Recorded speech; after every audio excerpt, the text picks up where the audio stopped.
Good afternoon, everybody, and welcome to the May 1st workshop of the BOCC. Would you all please rise for the Pledge of Allegiance? I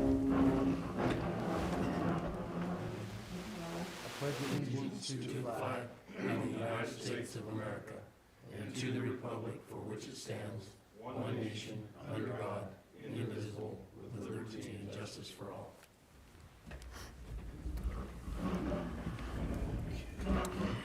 Okay.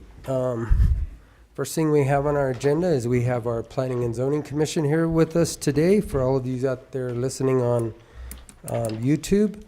And we're going to have a discussion. And with that, Mr. Haley, I will let you lead it off. All right, we kind of have two main topics to discuss.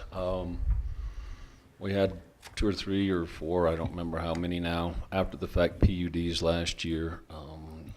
You had us take it to the P&Z as far as what their proposal, draft proposal is on possibly dealing with those. So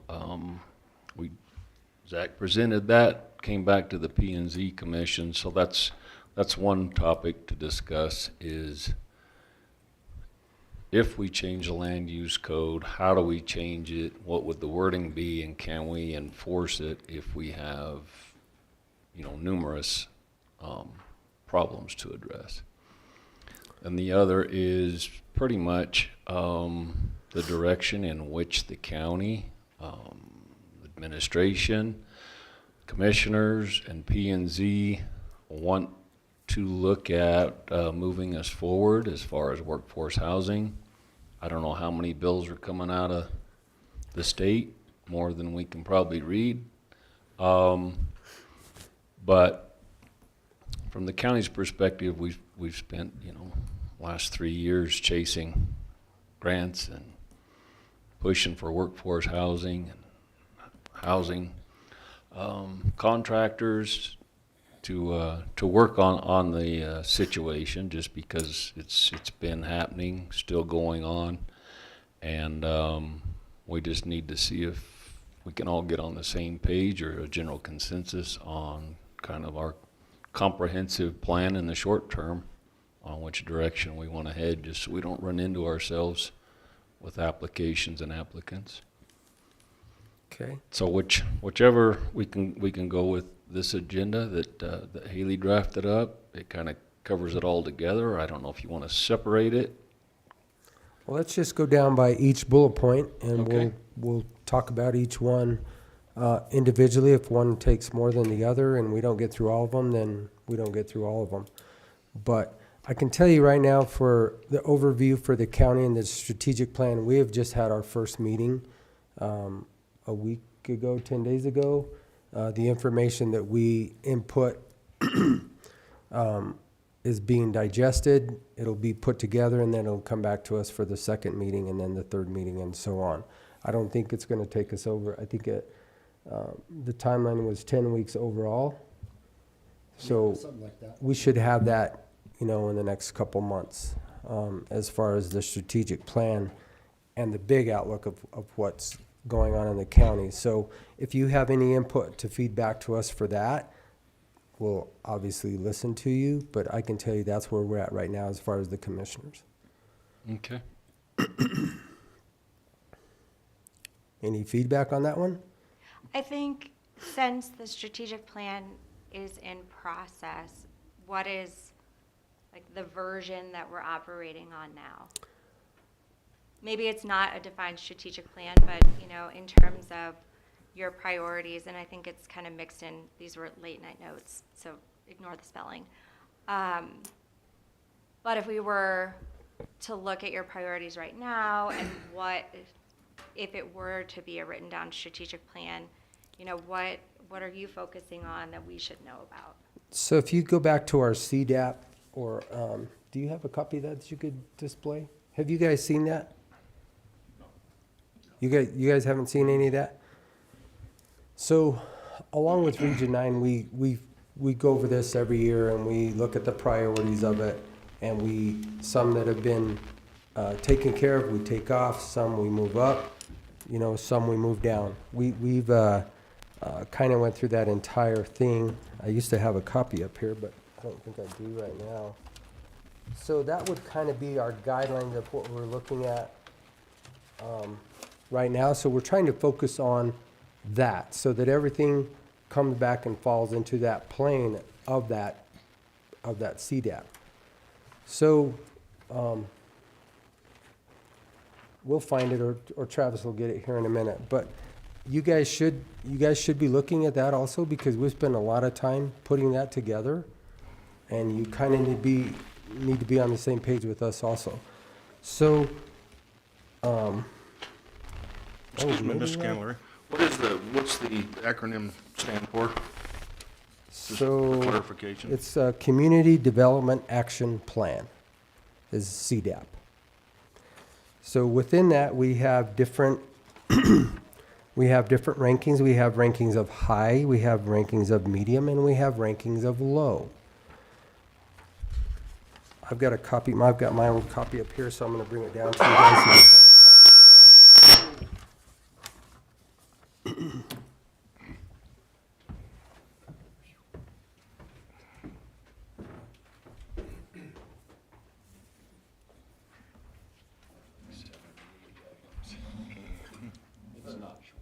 It's not short. It is not short. It's taken us several hours to put together, and there are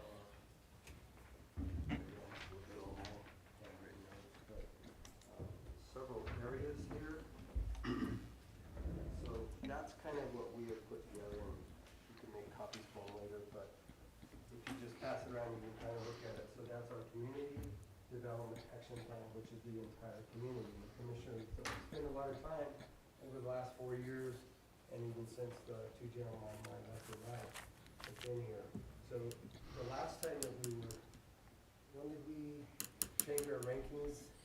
We should have had a version done last fall, if I remember right. Yeah, it wasn't too long ago. So I have that copy, I believe, but I don't have this working copy, but I can share Okay, this well, with the group. you can at least share that. Disregard all my scribbling on it. And hopefully I don't have any notes on there that are, but anyway, it kind of lines out the entire community with the municipalities in it and what we're actually working on.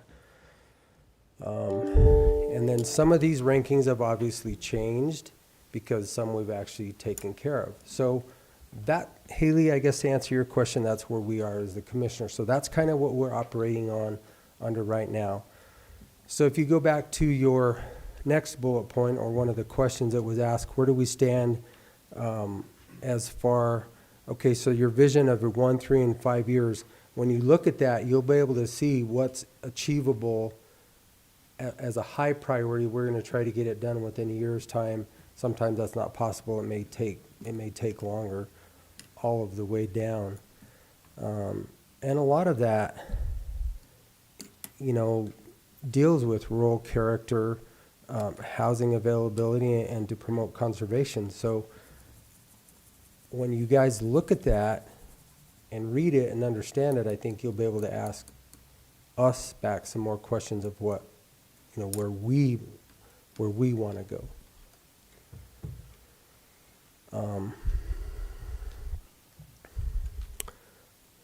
Housing. Let's talk about housing in bullet point number 2. So every meeting that we go to, and like you said, Don, the state is putting out several bills right now because housing is critical. There's not enough workforce housing anywhere in the state of Colorado right now. So if you look at that CDAP, you're going to see one of the issues on there that we probably made a high priority is housing and the availability of it. And that has to be in the unincorporated part of the county and all of the municipalities. The municipalities are working, Kent can speak to Cortez, Gerald can speak to, Commissioner Lindsay and Commissioner Copenhaver can speak for Mancus and Cortez, and I can speak for Dolores. So I'll start with Dolores and then I'll give it to them. Dolores right now is working on a grant, and they've got some property that they own that they're going to try and build 10 units with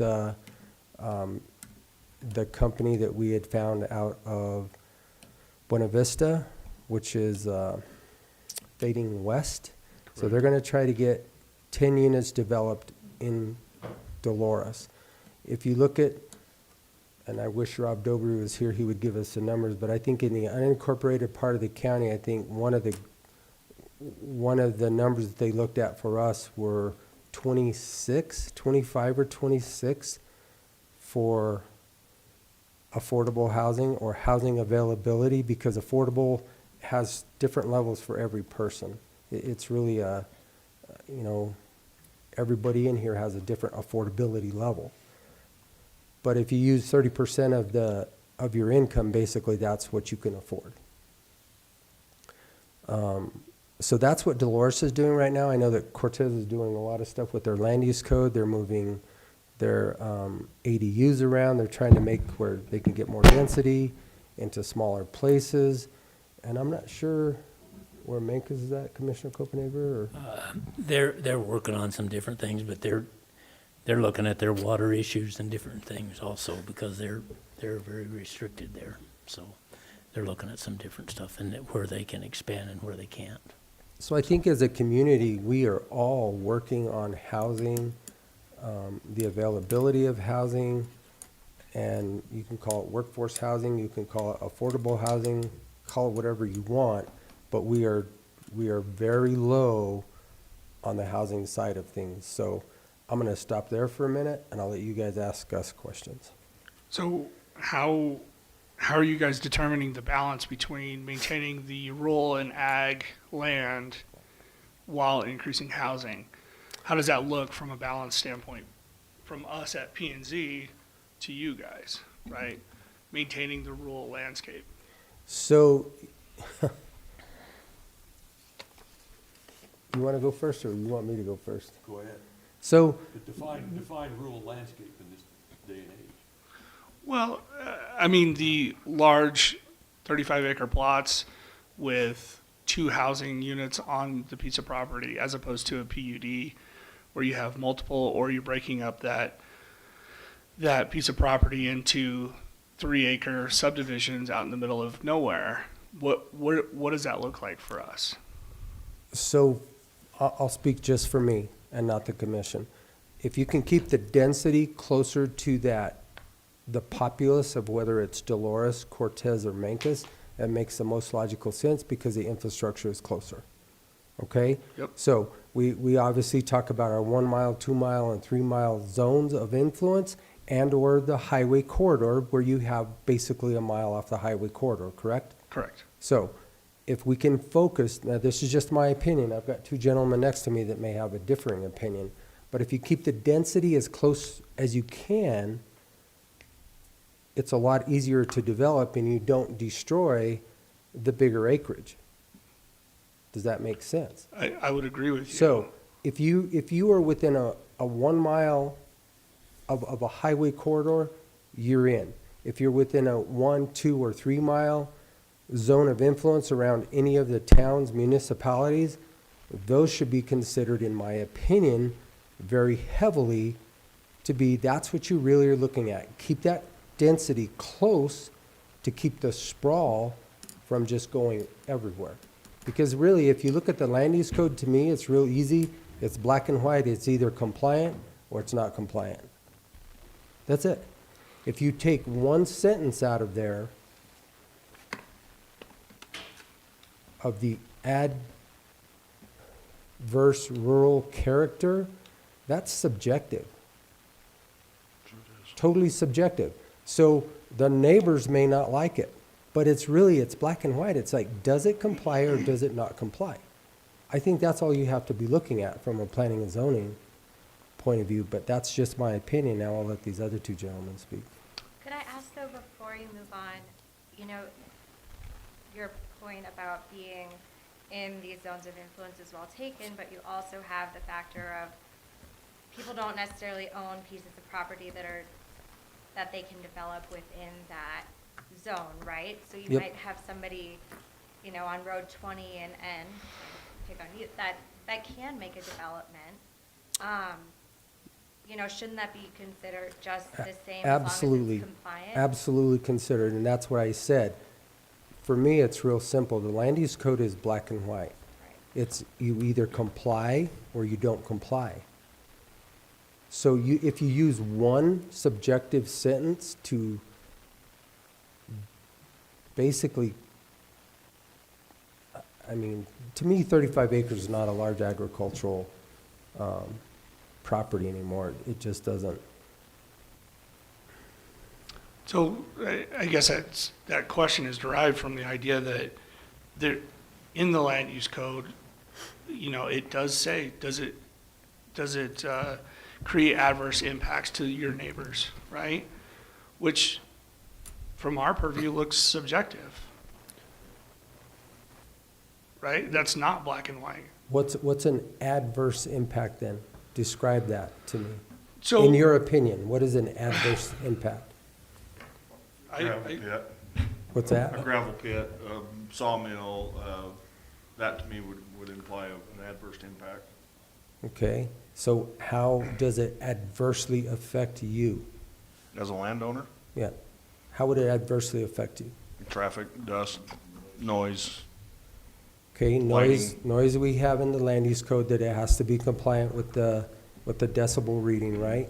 As long as it complies with the decibel reading, how is it adverse? Okay, our roads are set up to handle X amount of traffic per day. right? If it can handle it, how is it adverse? That's what I'm saying. You can't let subjectivity come into this. It's all based on real numbers and math that are in the land use code. So that's why I'm asking you. Dust, if it's on a paved road, how much dust do you get off of a paved road? If it's on a graveled road, well then, okay, maybe we have to look at, do we need, mag on it? Do we need to chip seal it? I mean, depending on how big it is, we get road impact fees, those road impact fees can go to mitigate that measure. Right. So again, my point back to you is, what is adverse? Right.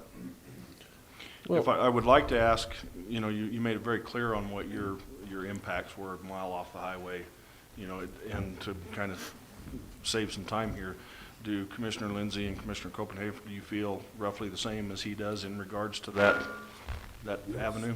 That was the general idea at the inception. Okay. Just for our clarity, you know, if we know that you guys are all on board with that same, you know, it makes it the vision a little easier for us to see. You know, yes, you spoke to us directly on your behalf, not on their behalf. Correct. And But like I I just said, I want to see what the general consensus is, you know, because that does make life a lot simpler when we're talking about creating housing. Or do we pass this, do we not pass this? If we know where our commissioners are at, then we know that we're making good faith judgments, you know, based on what you've told us. Sure. You know, basically, I agree with Jim, what Jim says, but there is adverse impacts. I don't care what you Right. do out there. Even if you're just building a house down the street, it adverse impacts people to some degree. And what you're making a judgment is how bad is that impact going to be to that neighborhood? Because it's not just one person you impact. It's the whole neighborhood. You can't just look at what it's going to do to one person. Right. It's the whole neighborhood. Does Right. it fit in that neighborhood? And that's what zoning was originally done for. I think sometimes we get to the point where we are doing things that's not. That zoning should come first. If that zoning means anything, the zoning on that piece of property ought to be correct. First. That should happen first. So if you want to put some commercial thing, I don't care whether it's within a mile or 5 miles from the highway. It needs to fit the neighborhood, and that zoning needs to be done first. That's my opinion. That's what should happen, as far as I'm concerned. If you're going to put a commercial operation in, get it zoned. Right, correct. Don't try to do it some other way. Do it like you should. which is a little bit, and I agree with that, the zoning needs to be proper first. So if it's, I mean, we have several different zones, though. We have the AR 3 through 9, da-da-da-da-da. So if we're talking just about housing, or if we're talking about commercial, it still applies, you know. But we have commercial zoning, guys, you know this, everywhere in our agricultural community everywhere because of the way the zoning was established. So we're trying to tighten that up to a certain degree, but at the end of the day, there's no way to 100% tighten that up because it exists. But if we're being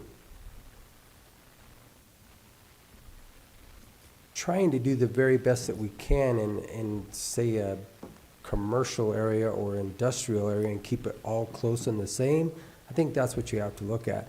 And I guess that's where I'm at, that it wouldn't necessarily be an adverse impact. But you are right. If another car goes down the road, is it an impact? Absolutely. But how adverse, I guess that's my question to you all, is how adverse? Explain it to me. That's why I asked you the question. What is adverse to you? So, Well, and let me just jump in here from a legal standpoint real quick, because what the land use code says is significant adverse impact. Anytime you have any development, you're going to have an adverse impact. What is significant?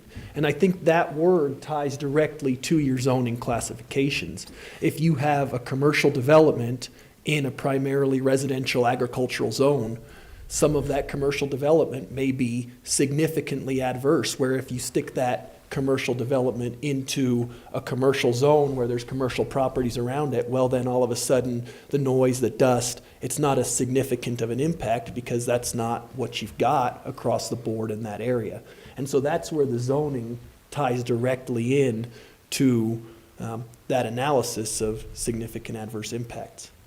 Does that make sense? I would agree with you, but when we're also talking about large developments on, say, 70 acres, right, where they're putting 20, 30 homes in that place. 20, 30 homes with 2 additional vehicles every day, how do you constitute whether that's significant enough to the surrounding neighborhood, right? And I think it comes back to not just commercial, but residential. So are we saying we want all residential within that 1 mile, area, or are we just, large developments could be, are we open to Per that? the land use code, we can say that. I think per the land use code, it says, if it's zoned, it can be anywhere. So and they exist everywhere right now. Sure. So I didn't mean that to say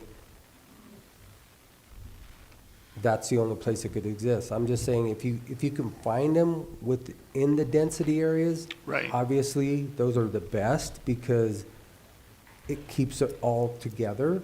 But if we can't, then somebody has 70 acres and they want to develop it, as long as it's compliant, how do you turn it down?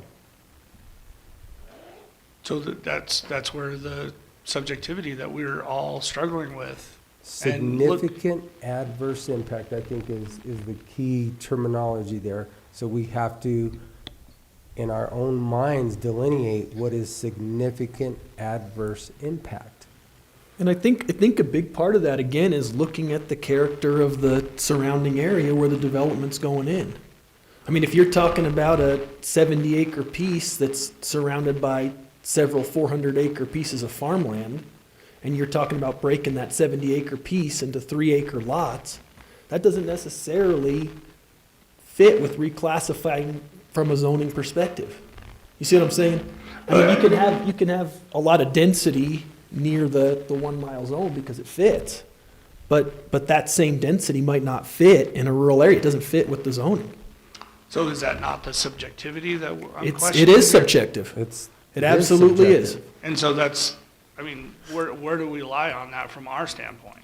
I think that's where the strategic planning comes in. So if you look at our, you're close. if you like- look at our CDAP, and you guys will get that to view later on, it's going to kind of give you an idea of our focus of what we've been working on, at least for me, the last 4 years here, to try and guide this to where we want to go.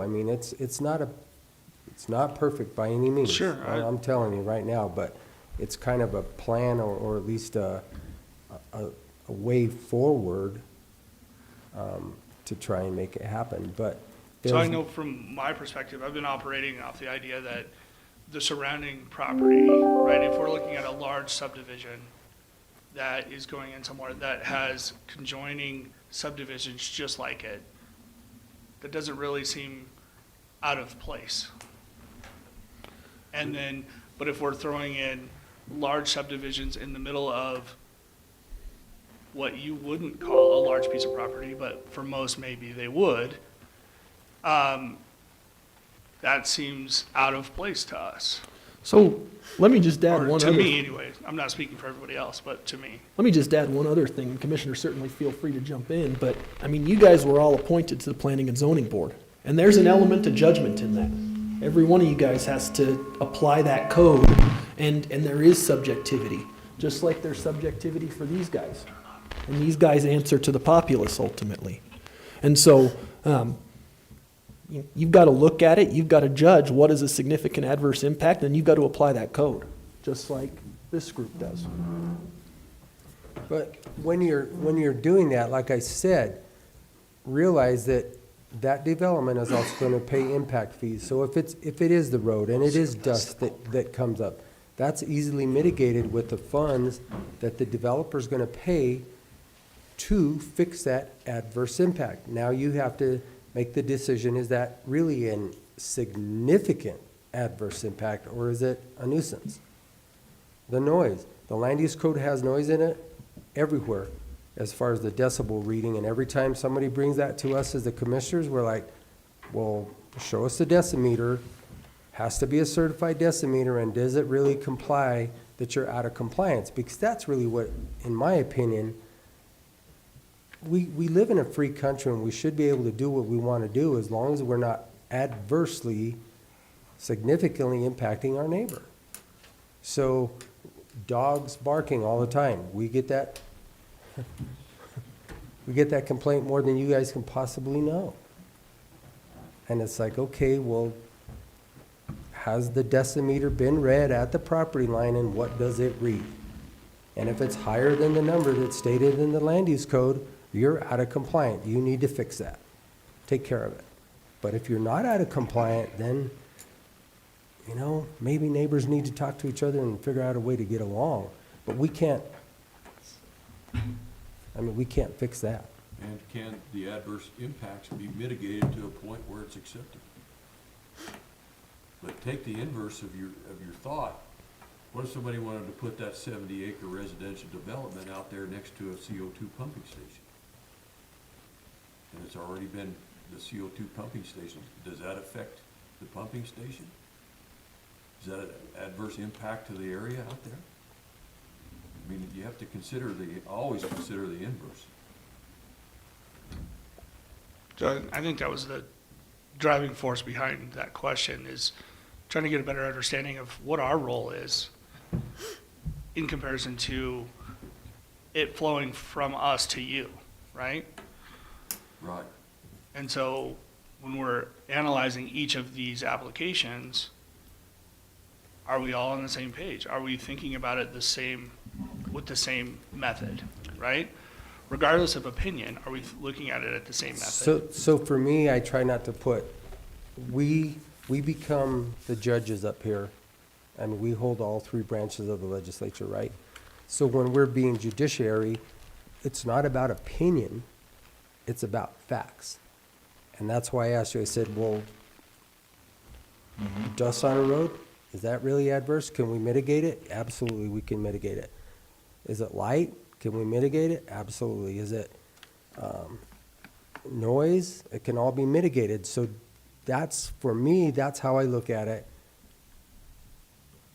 Is this really significantly creating an adverse situation? Because like the attorney said, everything is going to be, it's changed. So there's going to be an adverse impact somehow, somewhat to somebody. I get that. But as we strive to put these things together too, that So There's what gonna do be you think about it? subjectivity in this. Yes. I mean, I'm sorry, there is, and that's why you guys are sitting here. You're all smart people. You gotta apply that language. What does it mean to you, and make your decision.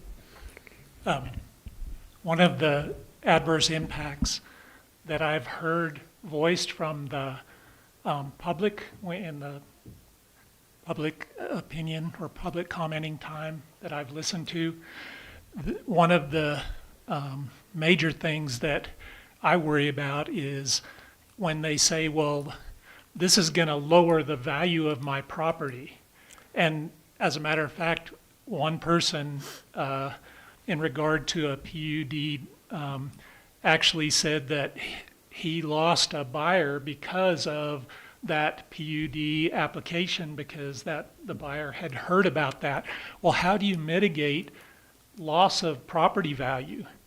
The other thing is when a person retires to a rural community and they've purchased a property among 35 acre plots, and they like the view, they like the low amount of population in that area, they like the greenery, they like the wildlife, and then a PUD moves in right next door, they lose that, and here they've put their life there because they thought it was going to be something different and not encroached on so quickly. Maybe they were like me in the assumption that they thought that high population or high density, I guess is the word you use, moves out from the city a little at a time. It doesn't come plot itself down in the middle of a bunch of 35 or larger acre plots. And so those two adverse impacts are what I had heard from public comment. Can I go ahead and muddle up your whole zoning issue now? Sure. Muddle it up. So trying to zone anything ahead of time that's commercial, when we're talking about residential, the birds already flew out of the nest. Yep. We brought this up in 2019, that any short-term rentals should have to have a special use permit. And that was denied by the current commissioners at that point. So now you're saying that if somebody wants to do a PUD or put two houses on a 35-acre parcel, it needs to be zoned commercial first.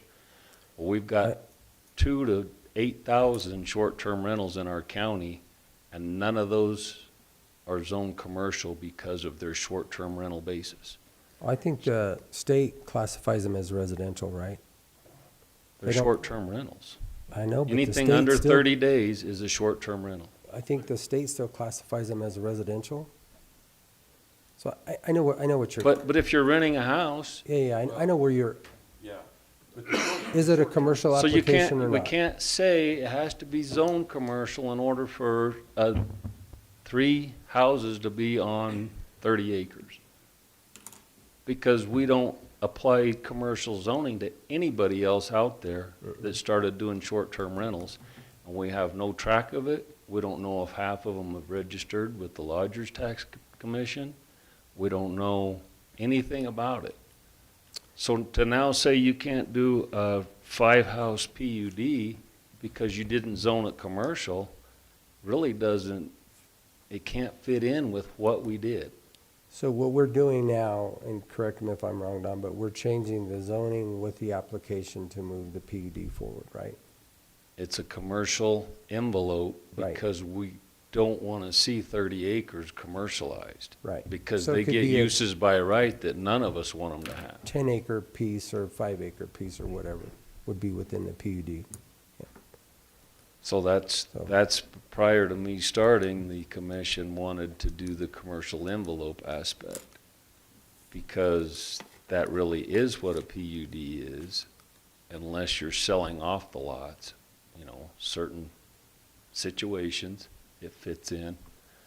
And that is more or less a workforce housing situation where you're selling 1.5 acres versus 3 acres.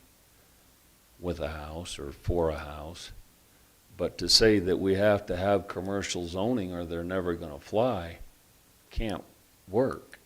Because we've got 10,000 instances where we're not going after any of that. So I don't know how we can promote it now when all of it is allowed under our land use code and under our current, obviously land use code didn't exist on short-term rentals in '98, but by the way we've massaged the land use code to fit currently, then it's all allowed on anybody's residence. If they own an RV that's hooked to septic, they can rent it out for short term if they paid their road impact fees, if they have a septic permit. So workforce housing really can't say it's gotta be commercial zone first. But short-term rentals is what put the pressure on workforce housing to start with. Exactly. We were ahead of the game, but we couldn't put a stop to it or get it regulated ahead of time. So now we have to deal with it on the back end like everybody else in the country. But we need to decide how we're gonna address it, not just that it's a zoning issue. Because I understand it's all commercial, and everybody that does it should be assessed commercial. But But they're not. zoning's not the same as use per your property taxes. Right. So one of the issues you're gonna have is right now in the land use code for commercial zoning, uses by right. I'm looking at a couple different sections, 3314.3, and number 21 under that talks about group homes, long-term multifamily dwellings. So that's one piece that is a use by right, commercial zoning. So a multifamily dwelling is gonna fall under a commercial zoning designation. You also see lodging, clubs and lodges. That right now in the land use code is a use by right in a commercial zone. And so, in some ways, a short-term rental is somewhat synonymous to that sort of a use. And I think when you start to look at zoning, what is the primary purpose of what's going on that property? If it's commercial, my advice to this commission is that property needs to be zoned commercial. Which would be a commercial PUD? No? Or two houses on a lot, and they don't live here, and all they do is rent them out. And that's And probably we happening didn't go that everywhere. far with property rights. Yeah. But if you have one unit along with a primary house, that's just an accessory dwelling. But it could have two families living there. Yeah. That's multifamily. A commercial PUD requires commercial zoning per the land use code. Right. But So, you can- so you- if you you've got can an have- agricultural piece of property and you want to put a set of commercial dwelling units on that piece of property, you have to zone that property commercial per the land use code. And a GPUD is a blending of residential and commercial use. And then you look at what's the primary use. And so then you don't have to rezone it. Well, but if we're disguising commercial PUDs as general PUDs, Is 40 That- acres of ag override 3 rental houses?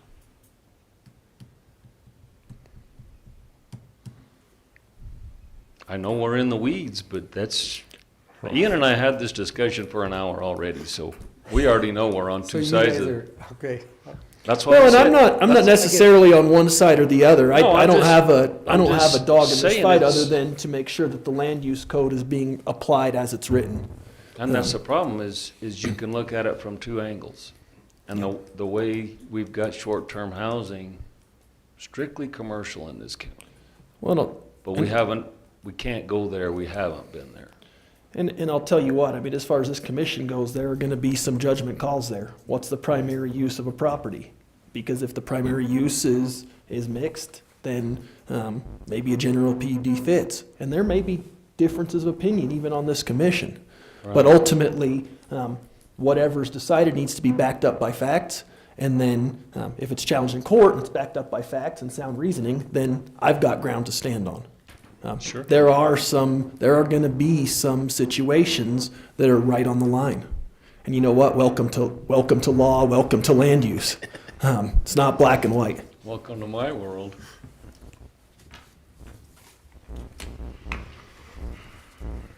And I understand the density issue, which is why we have our IHOP grant from DOLA for a planning grant.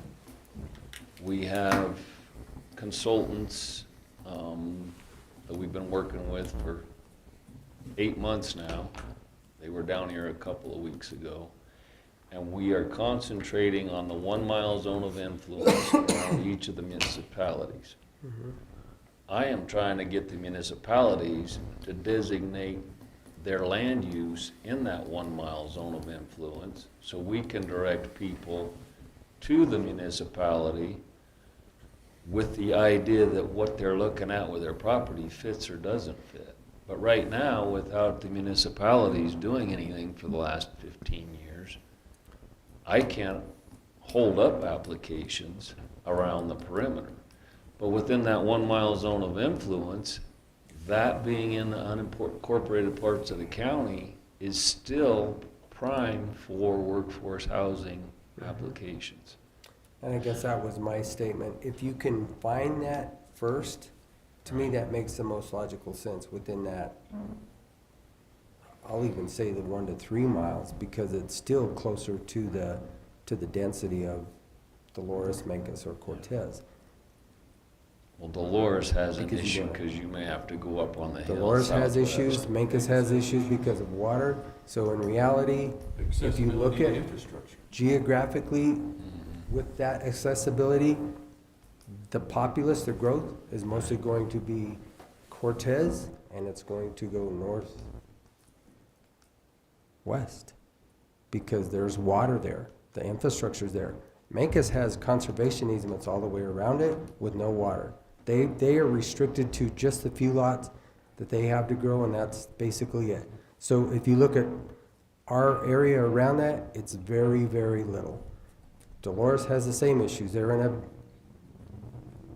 They're in a valley. canyon. They can't, they really can't go a lot anyway either. So when you all are looking at it, I mean, think about it, is where is the growth really going to occur? And you can kind of systematically put that together, I mean, in my mind, because you have to look at where is the infrastructure, water, power, our OWTS, we can get anywhere as long as the soils will allow it, but that's where it's going to grow. So, probably didn't help you out at all. I do want to answer your question though, Mike. So, here again, it's like the attorney said, it's got to be based on facts and real things. So somebody comes in and says, well, I bought this and I thought it would never change. Well, hopefully they have looked at our land use code to realize that change can happen, right? I mean, it happens everywhere. And when we're working on these grants to try and move our county forward to get these types of things done, housing, when they come to you, you have to explain it to them to say, look, we get it, you don't like it because your view is now blocked maybe by a house or whatever. But you do realize that everything has the potential to change around you. So when I hear that kind of stuff, it's, what are the facts? What are the real facts behind it? Because I thought it was never going to change, that's not a reality. Now, it may not, but it's not really a reality in my mind. Because everything around you can change unless it's already built out when you bought it, or you're out in the middle of a 1,000-acre field, then you're probably pretty safe. Probably not going to change. But everything on the periphery will change eventually. But that's also where zoning comes in. It should give people expectations as to what they're buying and what they're dealing with. And I mean, if you're in an area that's got a bunch of places zoned AR 80, and that's what you've got, Yeah. I mean, then you should have some expectations about what you're dealing with. And that's why we have zoning. Correct. But that seems like it's so easily changed anymore that AR 35 plus doesn't really mean anything in reality of zoning. Well, Well, it really doesn't. I mean, it's back to the same thing. You know, if the people own the property, they can, you No, know, I as long understand, as they but- comply, they can do what they want. I understand. My point being that if we're talking about the importance of zoning, the reality, zoning doesn't really do anything from that standpoint. Because Gentlemen, it can change very quickly. I mean, it's just as easy as an if I application. understand the land use code correctly, you can put a different zone in the middle of AR 35 and it will be approved. There are ways to get around the the zoning in the area argument. That you can put something that's completely out of Character. out of character where you would think it would not belong. And if Sure. I understand the land use code, it says that's possible. And I think that's the rub. At It is least- possible. I mean, look at the agricultural land out in Pleasant View and how many well sites are out there. How many sites do we have out there, if you start counting them all? How many huge facilities do we have out there? And they're not, that's heavy industrial, is it, what is that zone? Heavy Heavy industrial. industrial. And you've got it in the middle of a agricultural 80, 100, I mean, that's where you get back to the significant adverse impact right. analysis, though. But I often wonder, Shell came in to produce CO2 before there was land use planning in Montezuma County.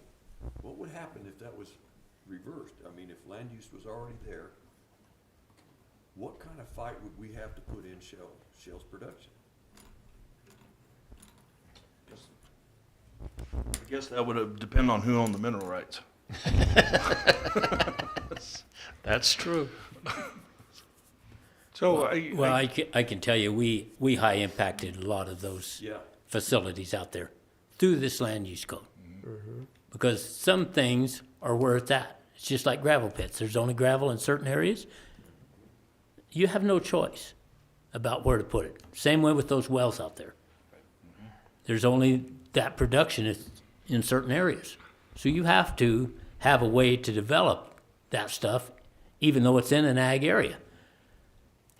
and if the owner wants to do it, I mean, to me, they have that a property property right too, that we all have to, now you're getting into real balances and subjectivity because, well, you can already see what's happened out there. And the neighbor next door could have said the same thing. Well, I didn't realize I'm gonna have now a 500,000 square foot facility right next to me. There it is.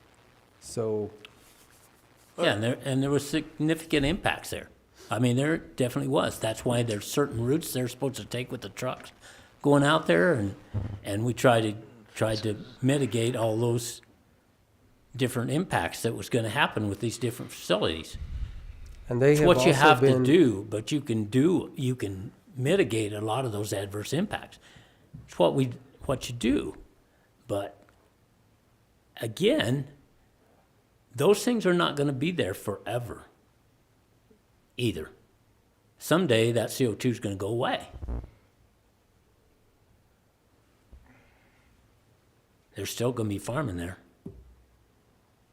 But Ian, to your point, if somebody buys in an AR 80 plus and can expect that, right? If it's zoned in that area, and they can continue to expect that, shouldn't that same logic apply to AR 35?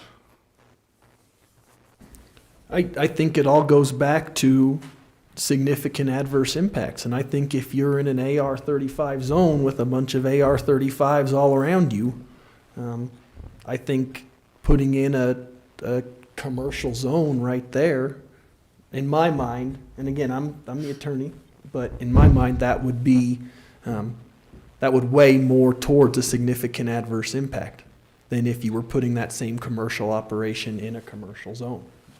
But we don't necessarily have a lot of commercial zoning that people came in to commercially zone, do we, Don? No, a lot of what happened is they did the letter permits in 2000 after the land use code was adopted. So everybody was mailed a letter. Mm-hmm. And if they were running some kind of commercial operation, then they got a letter permit and they are commercial. Unless they've changed it or upgraded something. But we've got commercial properties all over the county that pre-existed the code. So we can't go back and say, okay, here's ag, here's Right. industrial, Yeah, here's it's residential. because it's such a sprawl. It's a scattergun out there of use. But that doesn't mean we have to put more of them out there. No. And proximity to the municipalities is a big factor. That's state statute has a 1 mile zone of influence, which indicates that you have to have that designated a minimum of 12 months or the municipality can't even try and annex it. But it's there for faster growing populations so that within that 1 mile zone of influence, the unincorporated and incorporated parts can work together on what happens within that, as far as development. But housing, I mean, that's kind of a given that that's where housing needs to be.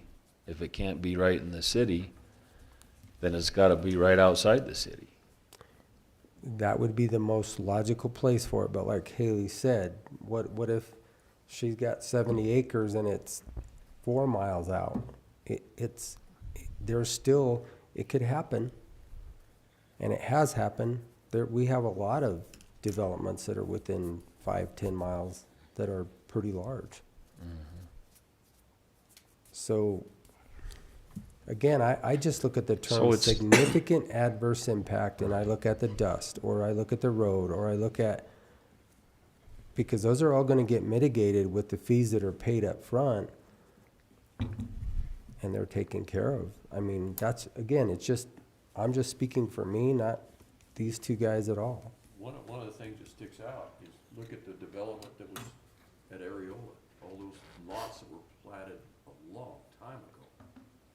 And it's been, I mean, it's pretty much dissolved now, it's something, but if that had been developed, what was there, 23 lots in there? No, they're developed. But not to that, They're not Not developed that. per lot. There's Well, houses that built is- all over them. I think they went to half-acre lots. yeah, They're You talking about they're- Areola or Lebanon? Areola. they're 50 by 150. They're pretty small. They're really They- same as basically it. residential Pleasant View's lots. the same thing. It's a whole bunch of Pleasant little. View's the same thing. But you're And at also- Lebanon, Sorry, you're also within that 1 mile of the highway corridor, are we not? Right. well, that Typically, our influence zone does not extend that far north. It extends out just past Road Inn, and it's basically a half mile each side of the highway. And it skips going up 145 between Cortez and Dolores. so I guess for me, in my mind, and as I look at it, is to be compliant or not compliant with the term significant adverse impact is, can I mitigate it to where it's not significant? And I'll use what you said. Everything that you just brought up, we should be able to mitigate and not be in a significant adverse impact. Is there impact? There's always gonna be impact with growth or development, to a certain degree, but is it significant? And can it be mitigated? Can you mitigate the property value or devalue? So I would like for you, or any of you, to provide me any documentation of any devaluation of property. Any of you. Because when I look at the valuations of the property, everything has went up We hear that all the time, well, it's gonna take away my property value. Like, well, guess what?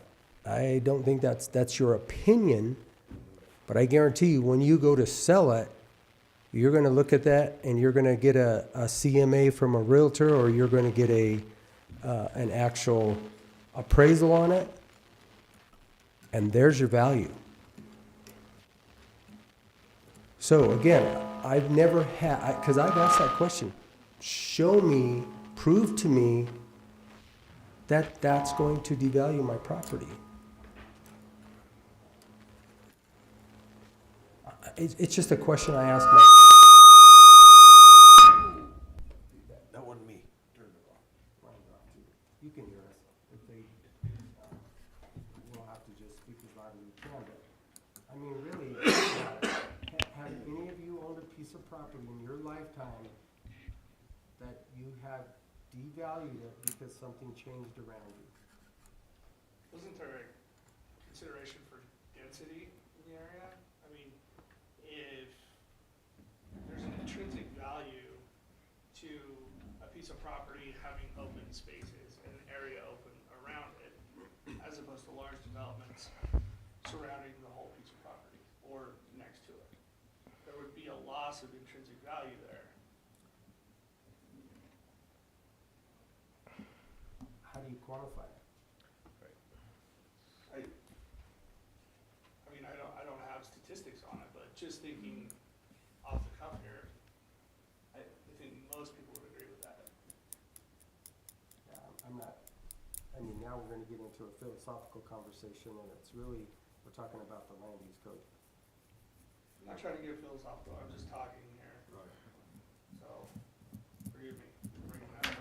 No, I didn't. Again, mine is just show me any devaluation of the property. I've never seen it. I hear that, we hear it all the time, we heard it, you know, not too long ago, well, it's gonna devalue my property, it's gonna devalue my property. I've never seen it yet. I've never seen a property devalued because of somebody built a house or I mean, I just ask you guys that question, have you? Because if you have, tell me, please tell me, and then show me. Because I never have. We just, Wait till the middle of June after the floods. Well, if you have a property, piece of property valued as vacant property valued at 29%, you build a house on it, And now you're. now you've evaluated the property to the point of property taxes down to residential assessment. Yeah, but your valuation goes up. Yeah. so the bottom line is, there's a lot of subjectivity here. And that's what I was saying earlier. You guys were put in place, this board was put in place. You gotta evaluate it for you and apply it for you. I mean, that's a big piece of what it comes down to is just as these gentlemen have to use their, everybody's gotta use their judgment. And a significant adverse impact is gonna be different for me or Commissioner Lindsay or Commissioner Candelaria. I mean, there's not a black and white definition of significant adverse impact. Unfortunately, it'd be nice if there was, Well, but you get somebody that walks through that door out there at Don's office with a utility scale solar plan, you're gonna find out what it is to be subjective. Yeah. So we probably want to pivot to the other piece of this discussion. Well, I think we need to, and it sounds like we probably do. I don't know Commissioner Copenhaver and Commissioner Lindsay on the 1 mile zone of influences as far as housing goes. I mean, if it's not in a municipality, which some of them don't play well with others, so it hasn't happened, it isn't happening, then that's where it's looking to happen. And we don't want to jump through all the hoops with DOLA and grants and consultants and development theories and plans to not all be on the same page to roadblock ourselves. That's kind of the guidance that we need. It's almost like a short-term comp plan. I know it's your strategic plan. But we can't put off too long and too many applications, not knowing or not, I So- guess.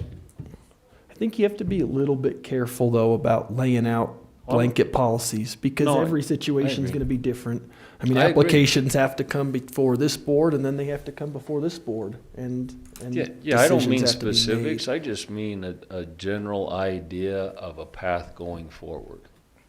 General guidance. If we don't have a path, I can't advise anybody. But I think that's the land use code. I mean, I think that's the path. I think the language in the land use code is the path. I mean, because that's what's being applied. Right. That's what you guys are going to apply. That's what these guys are going to apply. Yep. And so, I mean, I think it's dangerous to get into the business of advising. I mean, everybody's got a copy of the land use code. They can read it. These guys can read it. You guys can read it. I mean, that's the path. Right, but the land use code with our zonings, PUDs, subdivisions, doesn't necessarily tie that in with the 1 mile zone of influence. That's more so from the municipality side, but that's what we're dealing with from the unincorporated side. And I'm not saying a blanket, oh yeah, everybody gets a free card, but I guess, what are your thoughts moving forward? We don't want to see it, we want to see it in the town, then that's one direction. Yeah, it's not bad if it's within commercial going in, because we've got this rental issue and it's not going away, it's only going to get worse. And workforce housing is not ownership, it's rentals. So we are strictly looking at rental housing having to go in, unless we want to start building tiny home villages that somebody's going to develop that we haven't been able to bring on board for 3 years. So if all the rentals can't be in the county, they have to be in the city, then we're not really getting anywhere. So are they coming from the city to the county because they're not as strict as they are? Unofficially, yes. And because people own property outside of town. I mean, you have to develop where you own. You can't go buy 100 lots in Cortez and because there's no infrastructure, because they never made them finish the infrastructure back 50s, 60s, 70s, or Brandon's Gate. So that's what I'm dealing with every day, and that's what I try and work with these guys on. But you know, we don't want to run into 15 of these things and have them nothing go anywhere, or I need to, you know, have a better idea of a better plan or a different conversation. Not that you have to decide, have an overall, you know, blanket approval process, but I guess a general thought from each one of you, and I can play the middle. But we have to speak to that not as an individual, but as a board. Well, you can do as an individual now, and then as a board, no. I think I've kind of given them my opinion, like I said, Right. I wasn't speaking for these two gentlemen, but I, again, look at, if you can keep the density as close to the municipalities as possible, it makes the most logical sense, because the infrastructure currently exists. However, like Haley brought up, if you have somebody that owns 70 acres that wants to do a development, you still have to look at that too, and then decide whether is it compliant or not compliant with the land use code. And I think that, again, just me moving forward, that's kind of what I would like to see, and then as a board, I mean, And I mean, in the city of Cortez, there's still a lot of developable areas for rentals.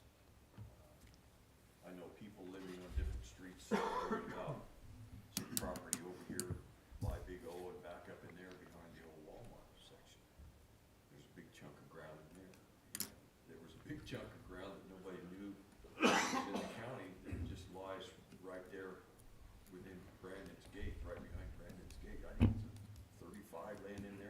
It's 35. Yeah. There's 35 behind Big R too. Could be developed, yeah, 35 behind Big R. I mean, there's, But again, if the people that own those don't want to do any developing, it's fine. It's not my deal. But outside the town limits is my deal, their deal. Yeah. And I think, you know, as far as legalities are concerned, all we have to do is comply with their extended street plan. Other than that, you submit the plan to them, they don't have any comment. I don't see what their problem would be. I don't think that's really the question here. No. No, this is a county question. It's just a county Yeah. question, so. And we're gonna grow, inevitably, we're gonna grow. Rentals, I mean, goes back to personal property rights with me. You know, if a guy wants to develop, let's see what we can do. If it won't fit, it won't fit. Wants to put in a meat processing plant, let's see what we can do.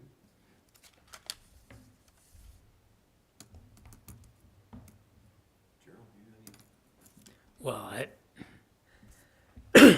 I just think that this thing has got away from doing the thing that should have been done to begin with, and that's, you know, if we're gonna have the zoning out in this county, then it needs to mean something. And if we're not gonna have it that way, then let's throw the damn thing out. It either means something or it doesn't. And it's just like you're talking about changing that AR 80 to 35s. But there's a process that should go through. And it should mean something. When you start changing that, your neighbors are going to have the opportunity to comment on it and see how much impact it's going to make to the neighborhood.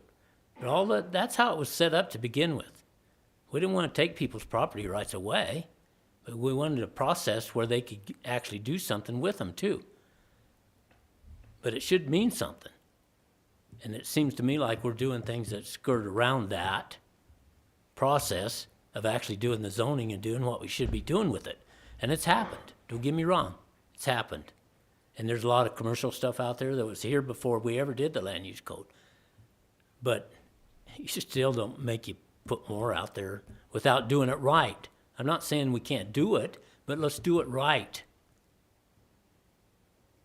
When you're in that mile zone, I agree with Don. We should be trying to develop that as much as possible. And, you know, I don't know why everybody's so scared of coming in here and trying to get the commercial zoning on the thing and do it right. Because that's what it seems like it's happening, is we're just skirting around that and trying to do it by some other method. I don't know. I mean, that's just my opinion. That's just, I mean, I worked for several years on this land use code a long time ago. And it just, we had some real arguments. This is nothing. So, took a long time to develop it, but we didn't want somebody else doing it for us. We wanted to do it here as a community, and that's what we came up with. I'm not saying it's perfect. It's not perfect. And we've made changes to it, but I think there's some things that we need to decide is if we're gonna have zoning, then it needs to mean something. And if it doesn't, if we're not gonna make it mean something, then let's get rid of it. One or the other. And just do it piecemeal, I guess. I don't know how you do it otherwise, but. There were a lot of arguments over three little words, will, shall, and may. Lots of arguments over those three words. But I just think that when if we're gonna do this and, and you're developing within that mile radius, to me, as far as rentals and all that stuff that comes in, it should come to us and we should zone that thing commercial and do it. It's within that mile of the city limits. As far as I'm concerned, it's fine. I mean, it should be where we should be trying to do it if we're going to develop that kind of development. Or right along the highways, one or the other. Mm-hmm. Where you have other commercial development already there. That's where it should be, close to that, not out in the middle of the ag land, as far as I'm concerned. And maybe I'm prejudiced to the ag land, but it's gonna be a problem. I mean, it's just like what Jim was talking about in Mancus, because they do have some conservation easements right there along town, and it's, as far as their expansion as to where they can go, it's limited, you know, and stuff, so it's, They're not, Those probably fit with their water source too, so yeah. really limits them. Yeah, at least that one kind of complements each other. Well, the 'cause- whole valley. I mean, Yeah. it's not just the town, it's even the rural water system is not.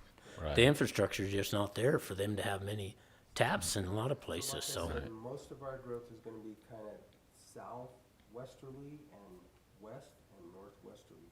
That's gonna be because you have everything. You have all the infrastructure.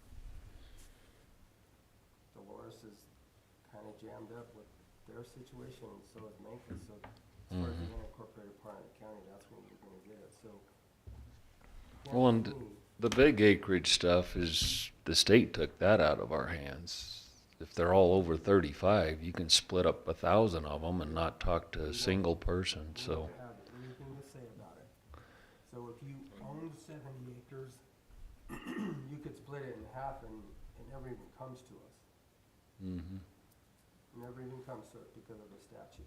If each parcel results in over 35 acres, it's just with a survey.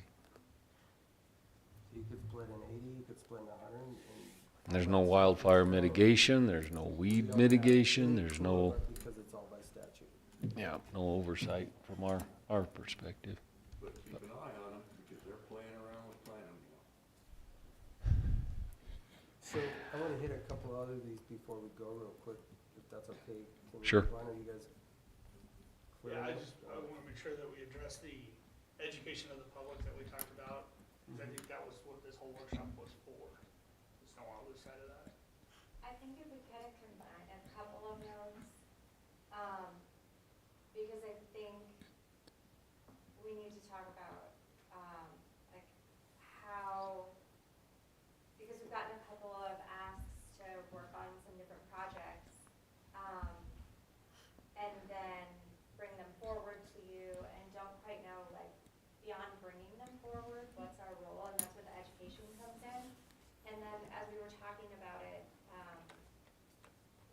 during our last meeting, like, enforcement came up as a really big piece, and it sounded like that was problematic for implementing quite a few things. And then also, just curious, you know, any sort of education, public outreach takes money and planning, so wanting to know, you know, how does the budget support potential changes that we would come up with together. So just kind of a larger conversation. Haley, If there were changes. can you turn your mic on? Sure. I just got a text that your mic wasn't on. So Haley, let me address that real quickly. So is enforcement possible? It is possible, and this commission is diligently working on it. However, our attorney's staff is limited because of the resources we have. So we've only put 3 on his plate at one time. So once one goes off, we put the next one on, but we're trying to prioritize them, and we're trying to pick the worst of the worst and then move on. So there are a lot of places out there that are not, that are out of compliant, and we know they're out of compliant, but they don't rise to the significance of the others that are. So we're trying to take those and start from the top and work our way down, which we have been successful in getting a lot of those taken care of. So enforcement is possible. What does that enforcement look like? I'll let the attorney speak to that. So basically, land use enforcement, you can file a case in county court. There's a statute that says that if a land use provision is being violated, that a landowner can be fined between $500 and $1,000, and then $100 a day additional for each day that the property's out of compliance. So that's what the enforcement mechanism is. I think Commissioner Candelaria did a good job of illustrating are talking about just how limited our resources are. And it's not just us, it's the courts as well. And if you took every single property in the county that's out of compliance and file a complaint on them, all the courts would be doing 24/7 is hearing land use complaints. So you're basically ultimately, you're looking at liens on properties for noncompliance. That's You're- ultimate, yeah, that's ultimately where it would Right. end up, exactly. You're handcuffing them at point of sale. Yep. And I mean, what I can say is, I mean, you look at big counties like Boulder County, I mean, they've got multiple attorneys in the Boulder County Attorney's Office that just do land use enforcement. We That's really all they do. are trying to work with the individuals to help them get it cleaned up. We're not trying to be big, bad government. Drop the We're hammer actually, on 'em. we're actually wanting to work with them to help them get compliant. I mean, that's our goal, is to get compliant. And Commissioner Copenhaver said it great one day. He's like, some of these people just need a little help. So we have set funding aside to actually help them to get them into compliance. And we have that in our budget right now. So, yes, there is money in our budget. Now, I don't know what you're looking for or what you're asking as far as the educational components of that might be. But, yeah, we do have some flexibility and latitude in there because we have put that money in there because we want to educate people and we want to help them become compliant, because a lot of times they probably just don't know. But if we educate them, a lot of people are willing to work with us, and specifically if we have an avenue to help them. I wish we would never have to find anybody. That's not really ultimately our goal, is to find somebody. It's like, let's just get compliant. I think the example that we talked about as a group was what Zach brought forward in, having a year, I don't know the specifics, but Yeah. people would have a year to become compliant. And I think our thought was, okay, where does the money for such an education campaign come from? You're talking $25,000 for a mailer one time. Like, what does that look like to you? So just trying to figure out, if we're looking at making a recommendation, bringing forward a change, also thinking about what it might take for something like that to happen. Because that was the first thing I thought of, okay, how do you educate the public? Where does that cost come from? How do you plan for it? Does it need to go in the next year's budget? And then also, after the fact, when the people who didn't come forward are still out there, what does that look like in terms of enforcement? And I think that's where the enforcement piece came up, because that wouldn't just be a couple of people. After you've given somebody a year to make a change and they haven't done it, is that hundreds of people? So just kind of looking through like the whole change management process of if there were to be a change in the future, so we could kind of think through all of those elements before bringing a recommendation, just so it doesn't get to the public and them panic before we even figure out all the details. And so that we're not running in place a little bit ourselves, right? So we have some generalized guidelines on how you want this stuff presented, how you want changes, how much detail are we going in on that kind of stuff. That's kind of where I think what it's driving from, because we feel like we're maybe running up against a wall sometimes presenting this stuff.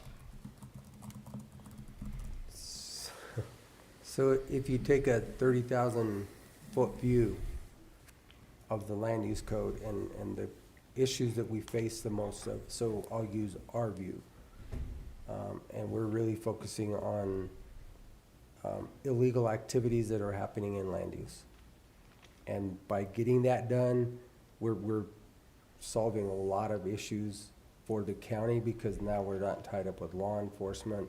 The properties are compliant, and it just makes it better as a whole community. That's what I'm saying. We're prioritizing ours that way. So how you guys are gonna approach it a little bit different, because we're already dealing with after the fact issues. You're gonna deal with it prior to ever getting to us.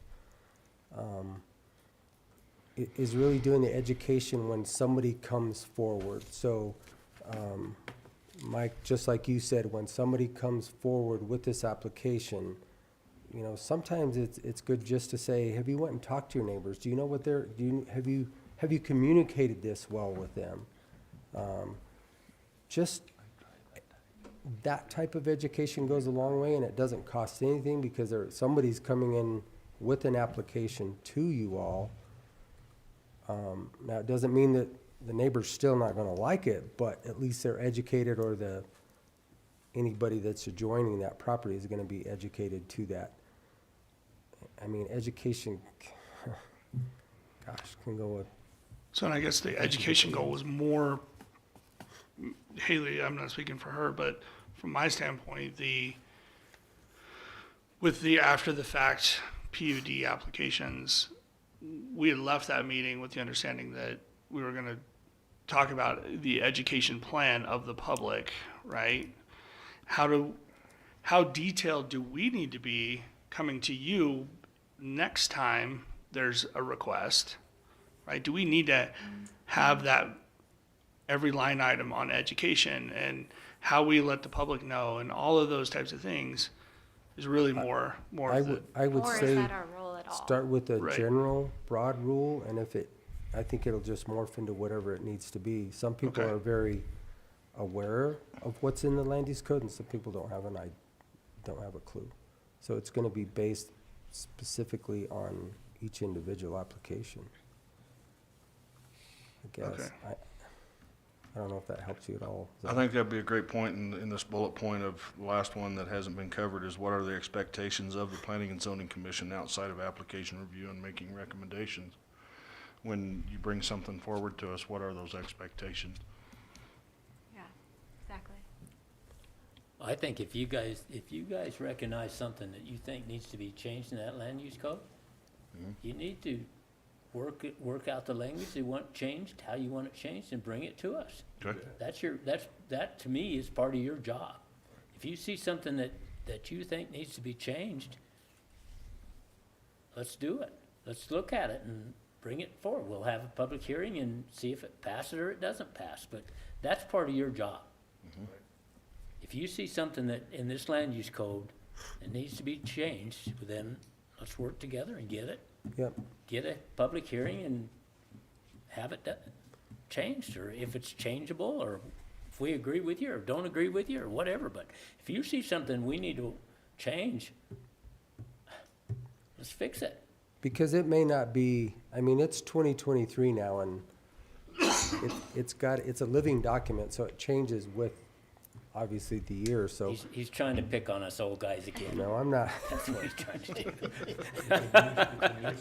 But seriously, It's a you guys, living document. I mean, when we changed it, I think down in 2019, we focused on 12 items. We said, let's just choose 12 items. And whether it was just a simple language change or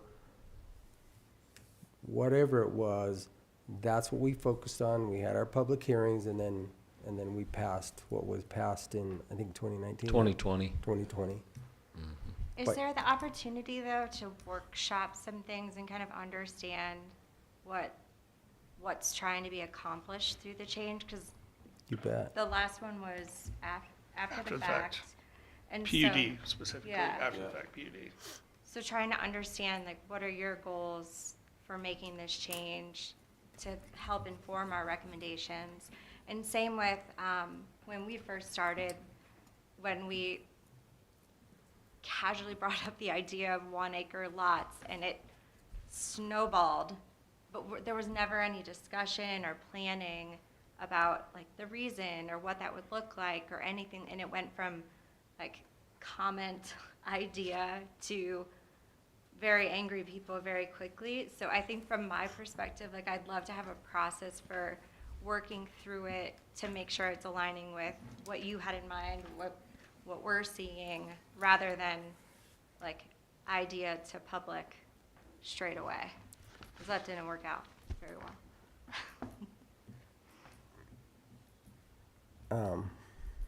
I don't even know how to answer that. I lived through that, so. Yeah, Me- yeah. so did we.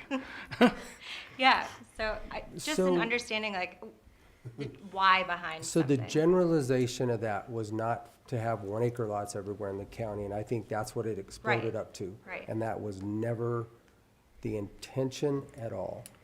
So if you keep density close to the infrastructure, and we'll talk about just a mile or 2 mile or 3 Right. mile, but a 1 acre lot for a lot of people is still a lot to take care of.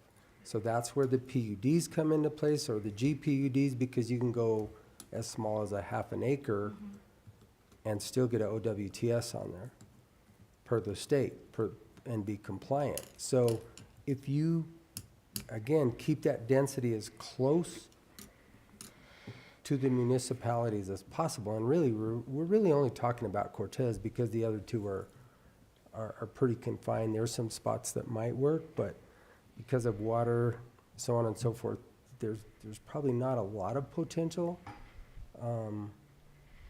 That was what the focus was there was. But here again, I mean, if you guys want to have that conversation, I think it's worthwhile to have. And that's where we have to educate the public to say, look, we're not talking about everywhere. I think that would be helpful. If there's a suggestion coming from this way or from you all, if we could plan some time to hash it out before it goes So any further. if you that'd be guys really want to helpful. develop a list, and we'll say a handful or 10 or whatever, and come back, we have workshops every Monday, and we'll stay here and work as long as you need us to work. Because all you have to do is get with Travis, get on the agenda, and we will have as many conversations with you all that you need. In 2 years, a little over 2 years of sitting on this as originally as an alternate and then as a full-time commission, this is the first time I've sat in a workshop. And I've learned volumes just in this, and I'm also learning where the disconnect is, because I always felt there was a disconnect between Board of County Commissioners and the planning and zoning. You know, we're out here rowing our little boat by ourselves. I am in complete concurrence with Haley that if there's something that comes up, absolutely come sit in a workshop so we can hash it out and get it understood. So the only thing that we have to be careful with is because when we make a decision, it's a quasi-judicial decision, so we can't discuss any particulars of any application that's Any coming application, forward. just general But speaking. general, in generalization, we can talk about anything, but if something comes that way, we'll excuse ourselves from that conversation because we can't be tainted by, I understand. That's totally understandable. So in So that that- same, sorry, go ahead. that would be the only thing that we wouldn't discuss. Sorry, go ahead. So in that same vein, with the after the fact PUD, the request that you guys sent our way was to address the after the fact PUDs. Have you guys given thought on what you would like to see from that standpoint? Because we really didn't get anything other than address it. So the after-the-fact PUDs, pick one, and we'll talk about it, Zach. There was one, they ended up putting 2 or 3 small homes on the piece of property after the fact, after they purchased it. And then I think they were getting a new address and it got brought to the attention that it was, that it was definitely out of compliance and likely being used for short-term rental. So I think those were the situations that, at least in my mind, that's what was brought to us. Just out of one. So I'm just gonna try and talk through this a little bit here, because I don't know which one you're talking about, and it doesn't really matter, but, so, somebody has 2 houses or 3 houses on one lot. Referring to tiny homes. Or anything over 2, Yeah, anything over 2, because you can't have 2 on one lot. And they're already in place, already there, Yep, stood up. yep. how do we address that? Man, I don't know. That's probably why we threw it back to you guys. There's 1, 2, 3, 4, 5, 6 of you smart people. Well, and that's, Try- Well, see, I and mean, it because came really- about because we had 2 or 3 applications that when we Yeah. caught them, I notified them, and they had no other option, tear down a house or apply. Are you looking penalties? so that was what I presented to you last at the commissioners meeting, was Yeah. the year grace March. period of regular application after said time, 4 times the cost, right? But then, like Ian brought up, well, after the year, why would anybody apply to be a PUD at that point? Why wouldn't they just section it off into 3-acre lots, right? Because why would you pay the four times? Sure. So these are things that we're struggling with, because we don't Yeah. really know what your intent was with that. What do you want us to do? What you're kind of looking for. I guess what are we trying to fix? It's already been done. So, like, what's the why behind getting them into compliance or a repercussion? Like, are we trying, because I could understand, which we've brought up many times, like if we're trying to get someone into compliance because they're not paying the lodger's tax, right? And we're trying to recoup potential lost revenue, like that makes a lot of sense to me. And there's kind of a pathway for that, but just not, other than they're out of compliance and did the wrong thing and we want them to do the right thing. Like, I just don't know like what the intention is behind that effort. Like of all the projects that we could focus on. So if, And I see it differently. I see it as though everybody pays their road impact fees, everybody applies to the same land use code, everybody should be held to the same standard. And so if you're out of compliance, you should be you're out held of to that same compliance. standard. Yeah. Yeah. And I would agree with that too, because you two have done it, but these 2 guys over here haven't done it because 1, they didn't know, or 2, they just circumvented the process. And now they've gotten caught. Well, they need to be held to the same standard you were held to. So it's keeping the standard the same so that it's equal for everybody. Because that's what we should be doing, in my opinion. It's got to be equal for everybody.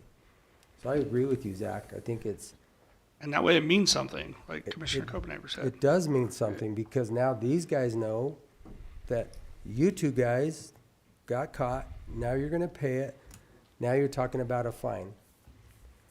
That's where we have to figure out, do we wanna do it, do we not wanna do it?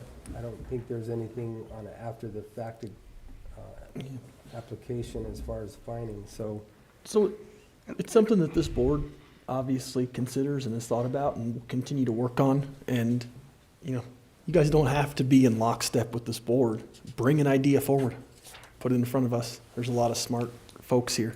Which I we know- have. I know a I lot of think you he- guys. I think he did. Yeah. You brought Yeah. forth Yeah, I that. brought forth that. And then, so I guess if it's not being up for consideration, which is fine, are we wasting time by trying to create an education plan specifically for that, that change, right? If it's not even being considered, is my point. Because I do think there are a lot of holes in the one that I presented, just from a legal standpoint. I'm certainly not a lawyer, but I think you can see that there are many of different gray area pieces to it that need to be lined out exactly. I don't know that, while there are a lot of very smart people here, I don't know that we're capable of making those very specific word choices for some proposal like that. Well, my biggest problem with it is that none of us are lawyers, so we don't, if we at some point, come up with something, yes, we consult with Ian about it, different ideas. Can we do that? Well, I think probably the path would be to submit it to Administrator Anderson, and then he'll get with me, and Okay. we'll Well, chat see, it I through didn't that know way. how to Yeah, work yeah. it, so Yeah, that's there is there is an avenue, and they're, so everything that we have that's written or documented, it always has to go through our legal department, just to make sure we're not gonna get ourselves in trouble too. Sure. Because Gentlemen, I have a question, only from speaking for myself.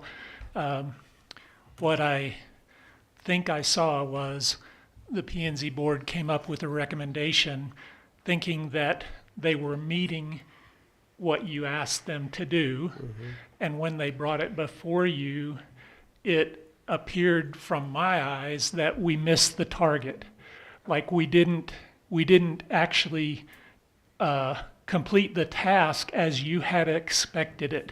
And therefore you had questions and you gave it back to us in the form of, well, how would you educate the public? And so from my eyes only, the process looked like perhaps the P&Z board didn't understand what you were asking to begin with, and we missed the mark because of that. Or maybe we did hit the mark. You were just furthering the discussion and wanting to take it a little bit further after the recommendation was made. Not that it was a bad recommendation, but okay, well, that might work, but how would you do the educational side of it? So from my point of view, it appeared like we didn't do, or it appeared like you weren't satisfied with the recommendation we came up with, and therefore it needed more work. And so we're kind of, well, how do we go about that? So I'll be the first one to say I'm going to have to go back and listen to that meeting again because it's been a day or two. Yeah. So I will be the first one to say I've probably forgotten a lot of that conversation. But to be able to be more specific to your question, then I can answer more, because I do know that I wanted more of an education component to it, to help people, than to,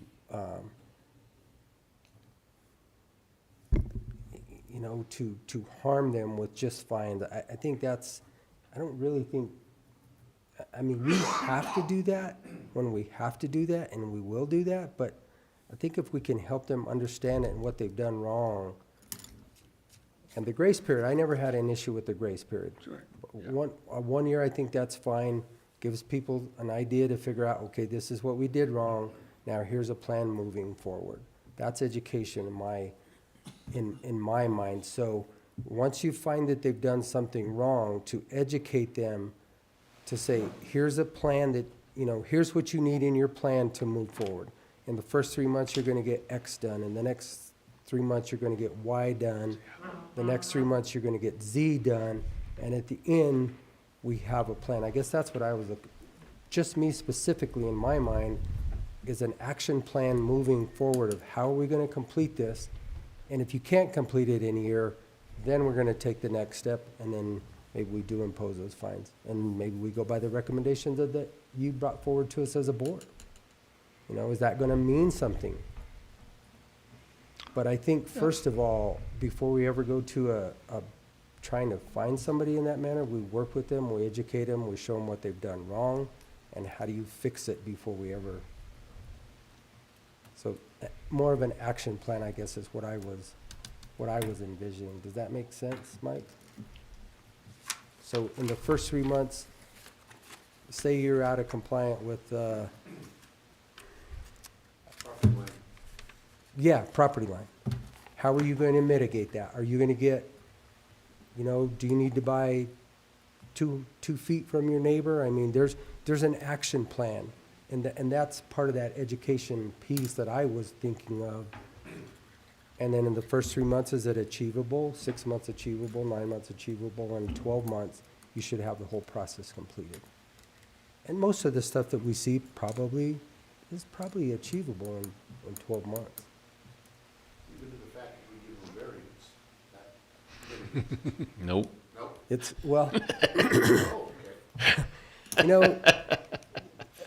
Commissioner Copenhagen said this, and I have to agree with it, and I don't know if you remember this, but, I mean, at some point in time, these variances have got to stop too. So say you built, and there's a lot of them that have happened in the last handful of years. They knew what the code was, and they still built it right on the line. Well, now, guess what? You need to go talk to your neighbor and you need to buy 300 feet. It's an action plan moving forward. So I guess that's what we're saying. You guys know that it's 30 feet, right? So you educate the person that's coming in after the fact that you have to be 30 feet. You have two choices. You can move your structure. You can buy 3 feet, but help them develop that action plan. That's that part of that education to then come forward to us. So when it comes to us, it's like, okay, here's the action plan. You have 1 year to do it. Now we'll follow up with it and try to make it happen. If I'm making sense to you guys, I hope I am. So everything goes back, just like our community development action plan. We've established an action plan, and that's, I guess, what I was asking as far as the education component of it, Zach, is to establish an action plan or help them maybe. Okay. Well, the other part of it- Going back to what you were talking about before with those tiny houses and making them be compliant with their septic and all this stuff that they weren't before, and all those things, but I personally, these variances, and if you just give them out, why would anybody care? If there's not some consequences to you have done this, there needs to be some consequences. I would agree, because then at which point at some point, they're just gonna stop asking for permission and Well, continuing to do so. What, at that point of the year expiration, then we take our next step with our legal team to say, look, we've given you've developed an action plan with us. Develop an action plan. If they're not compliant in that year or whatever time frame we come up with, then there is some consequences to that, and they can be laid out right in that action plan. Right. And that's what we should have, I think. I agree with Jim. We need to give people time to become compliant, but at some time, there's consequences if you don't do it. So does that action plan come from planning department? Does that come from us, being that we really have nothing to do with it until it's in front of us? So, well, none of us are gonna see it until it gets in front of you guys. So they're coming to you with an after-the-fact PUD. Yeah, Well, when you guys look at it and you review it, like you just said, it was a boundary line. Okay, well, you only get 2 or 3 choices, and that's what you have to do. Or maybe it's, I'm trying to think of something else that could be out of compliant. But, whatever it is, you guys work within that land use code. You know what it says, and a lot of it's gonna be super easy. Some of it may not be super easy, but they've just gotta understand it, I guess. I don't know if I answered your question at all. yeah, I guess it's just more of somebody's discovered that they're non-compliant, right? For whatever reason, but they come to Dawn, at which point to determine how they become compliant. They're not coming to us as a board to see an action plan. My understanding, they're typically getting that action plan from Dawn on what they need to do in order to be ready for this application, right? So we'll use this, you guys within your own commission, you can look at, if it's a boundary line, and have 3 or 4 things that Dawn knows that this is what the Planning and Zoning Commission is looking at. Okay, you move your structure, you buy whatever from your neighbor. I mean, whatever you develop that makes sense working within that land use code to develop the action plan is what you have to do. Gotcha. So these are guidelines we're giving we're making as a group, giving to Don. Yep. He relays that information. And then if they meet those, whatever that action plan is, when they come before us to do the final application, at which time we're saying, okay, Well, if they're in compliance. if they're in compliance, right? I mean, I guess that's Yes. That's then- kind of- Then they would be, if they've complied to their action plan, and then they're gonna be compliant. So they've picked either one or the other. This is what I can do, this is the best for me, this is what I'll do. Or maybe it is easier just to pick the other one. I mean, I don't know. It's kind of gives them a choice. any ideas on what that looks like for the after after the fact PUDs, right? Specifically to the more than two homes. I mean, that ultimately it's apply for a PUD, it's remove the structure, or it's, you know, segment it, right? Or break it up into 3-acre lots. How do you develop an action plan with something like that when there's 3 options there, right? They're going to choose one of them. Right. So where do we, any guidance on that? In all of this, I think we're creating a lot of work for our lawyer. Well, and what the other thing is, 'Cause what's we're gonna have the to fee spell this- gonna be? We're gonna have to spell this all out somewhere. Exactly. What the fee or the fine is too. Right, And I didn't necessarily have any issues with your fees. yeah. Sure, What yeah, you that's fine, presented yeah. to us, they seemed pretty, or your board's fees, they didn't seem absorbent to me. But everything is absorbent if it's gone for another year. Sure. I mean, gosh. It's just hard, I mean, you see our Yeah. conundrum here a little bit. Yeah, How do yeah, how do we create an action plan when there are 3 options within the land use code? That's it. Well, and the other component alluded to earlier is how do you get the word out to people that don't want to know? You know, we've been at this for going on 30 years, and there's a lot of Yeah. people that come through your door that don't have a clue.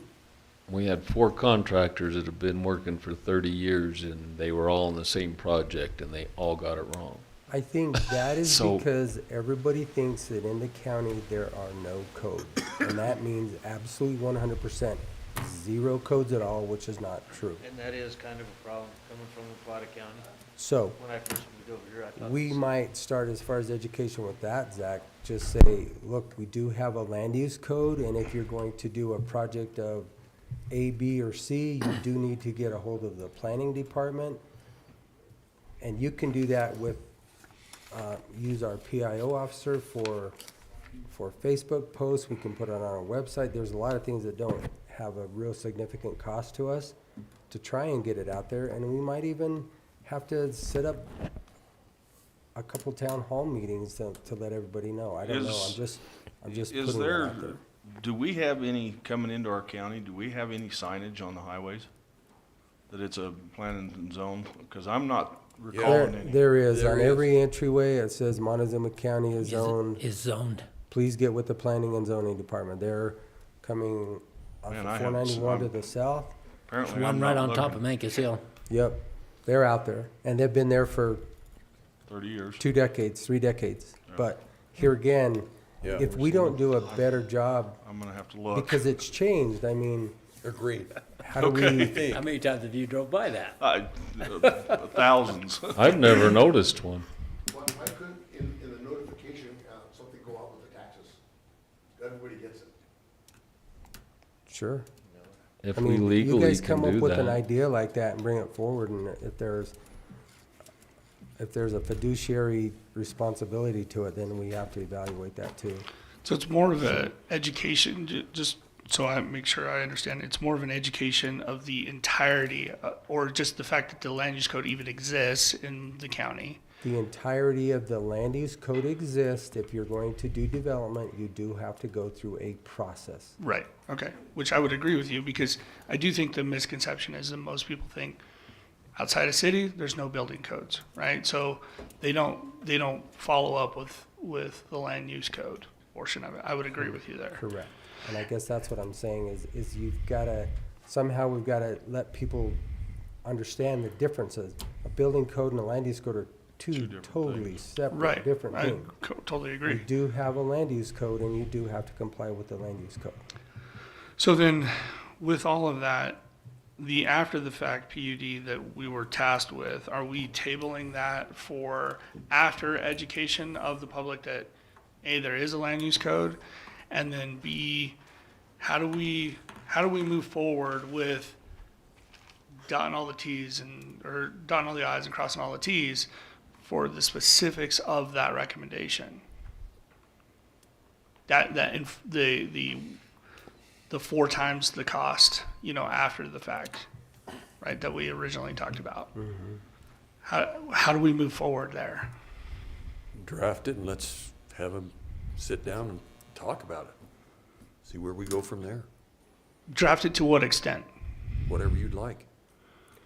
Okay, I think he's so, asking for the guidance from us so Yeah. that they don't spend all their time wasting, trying Right, to because- draft something and then we don't like it. Draft right, and that's where we Yeah, came. draft it that- to the wrong specific. Yeah, yeah, yeah. Right, because that's what we felt like we did last time, and I think we maybe just misinterpreted that.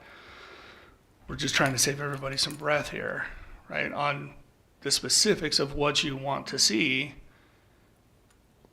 on all aspects so that we're not wasting time. I think what you're getting at, to me, is what we were talking about earlier, is whether that's a commercial PUD or it's actually a residential PUD where they're creating the lots and selling the lots. It's a lot of difference. I There's a would huge agree. difference. Yeah. So then it's got to be a determination of whether that's zoned commercial or not, right? Yes. And that's, to me, is what the difference is. I mean, if somebody's creating a PUD to create a bunch of lots and save part of their place, and they're selling those lots off, that's a whole different deal than a commercial operation. So your situation, to me, is totally different. Okay. I feel like it just got muddy, so It's I'm just a little like- confused here. It's just like when we created that PUD for those tiny houses, which I know which ones you're talking about. We basically created 5 lots on that property. There's no,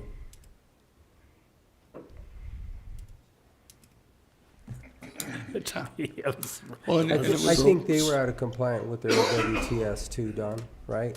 So we Yeah. had to bring them into compliance. So Correct. using that for that situation, the big component there was the OWTS because that's a public health issue.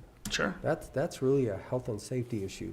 So to get them into compliant, I mean, it's kind of the only avenue that they really had, or absolutely just tear them down, and then that's gonna come really to us, and man, those are gonna be pretty tough decisions. Gentlemen, can I ask another question about the process? Is it necessary for the entire P and Z board to meet with the entire Board of County Commissioners in order to discuss ideas and move forward? Or is it possible for, say, the P and Z board to come up with a recommendation and the chair or the vice chair come by himself to you outside of a public meeting and discuss it and get some feedback and bring it back to us so we can refine our work? Or is the process that we must do it like this? well, he can come to us, but if all 3 of us are there, it's gonna be a It's public meeting. Okay, so it's okay for Yeah, the chair don't to come individually and No. discuss and get your feedback and bring it back to absolutely. us? He Yeah. can come individually to Okay. us any time of the day or night. Any one of you. Well, Yeah. we really don't care, but it's gonna be a public meeting if all 3 of us are there. Yeah, okay. Right. And we can have 2 P and Z people there without it being a P and Z public noticed meeting. Right. Because 3 So are make sure I'm majority. stating that right. Don't look. No, yeah, no, if we're together, it's a public meeting. Yeah. But there's been a good dialogue today. Sure. I mean, Yeah. Thank you. good Appreciate dialogue. And again, like I said, we meet every Monday. We have workshops every Monday, and if you guys wanna pop in, Don can get with Travis, put it on the agenda, and then, we can have this dialogue as long as you guys want. It's pretty informal, just, We're not making decisions today Yeah. anyway. We Right. can't make decisions on Monday. This is just workshops. But then when we actually have the plan together, and if you want to change the land use code, then we have a process to go through with public hearings to get all that done also. Okay. So, So, I'm sorry, I might be beating a dead horse here, but what do you guys want from us on this, specifically on the after-the-fact PUDs? What are you looking for from here out? Because the action plan so I'm gonna leads more answer to, what does it take to get them into compliance? So if it's the OWTS, develop what they have to do. They may have to put in 5 separate systems. Okay. They can't combine them. Or they may have one system engineered to hold 2 houses, and that's okay too, as long as it's been engineered and it's compliant. But So- that's to become, to me, that piece is what would enable them to be approved for the PUD, Yep. right? If that's the only thing they're out of compliance with, yes. Well, I mean, they would be out of compliance being Well, that they're out of yeah, compliance with the whole regardless. PUD because they've Right. already done it. Exactly. Right. So when you asked us to address after the fact PUDs, right? Mm-hmm. The action plan, I think we've established that that's really a remedy, Yep. right?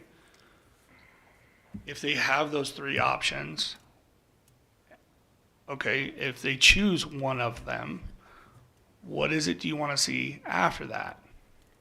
So then I would think that you would make the presentation that it has come before you. We have put together the action plan and they've chosen B, and they're gonna have that done in 3 months. And at that point in time, it becomes compliant. Your recommendation to us would be to approve the after the fact PUD because now it's compliant, I guess. Okay. If Where I does, answer where that. does the, where does the recommendation for the 1-year time frame and then post time frame of becoming compliant, how does this all fit together then? In that plan. I mean, if somebody is caught out of compliance with a PUD, right? And that's what it should be, is a PUD. They have those 3 options, okay? They're within the year, they choose the PUD application, okay? Then are you asking us to address that at all? We're just kind of confused on what you're looking to get from us. Well, if they go through the application process to get approved, that would take care of it if it is approved. The issue would come if it's denied. Right, and it's after the fact though, right? Because if it's a blank piece of property and they want to do this, they apply, but it's already been done. The inference is that some action needs to be Your taken. recommendation, if it's just non-compliant with anything, your recommendation may come to us to say, this is out of compliance for a handful of things, and we recommend that you remove the, whatever it is. Okay, I mean, you guys can determine that and bring that recommendation to us, but you're gonna know, if it's just a septic system, they can put in another septic system, engineer it, I guess.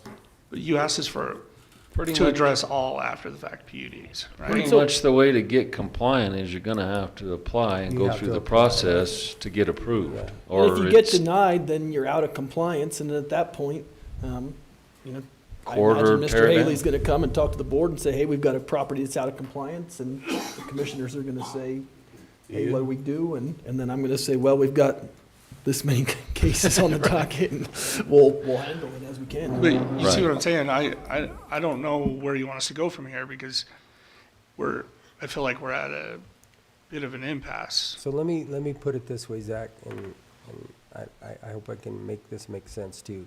If they're out of compliance with 3 things, say they need a OWTS, they need a boundary line adjustment because they're too close, and I don't know, yeah, too many structures on it, then just address each one of those individually Mhm.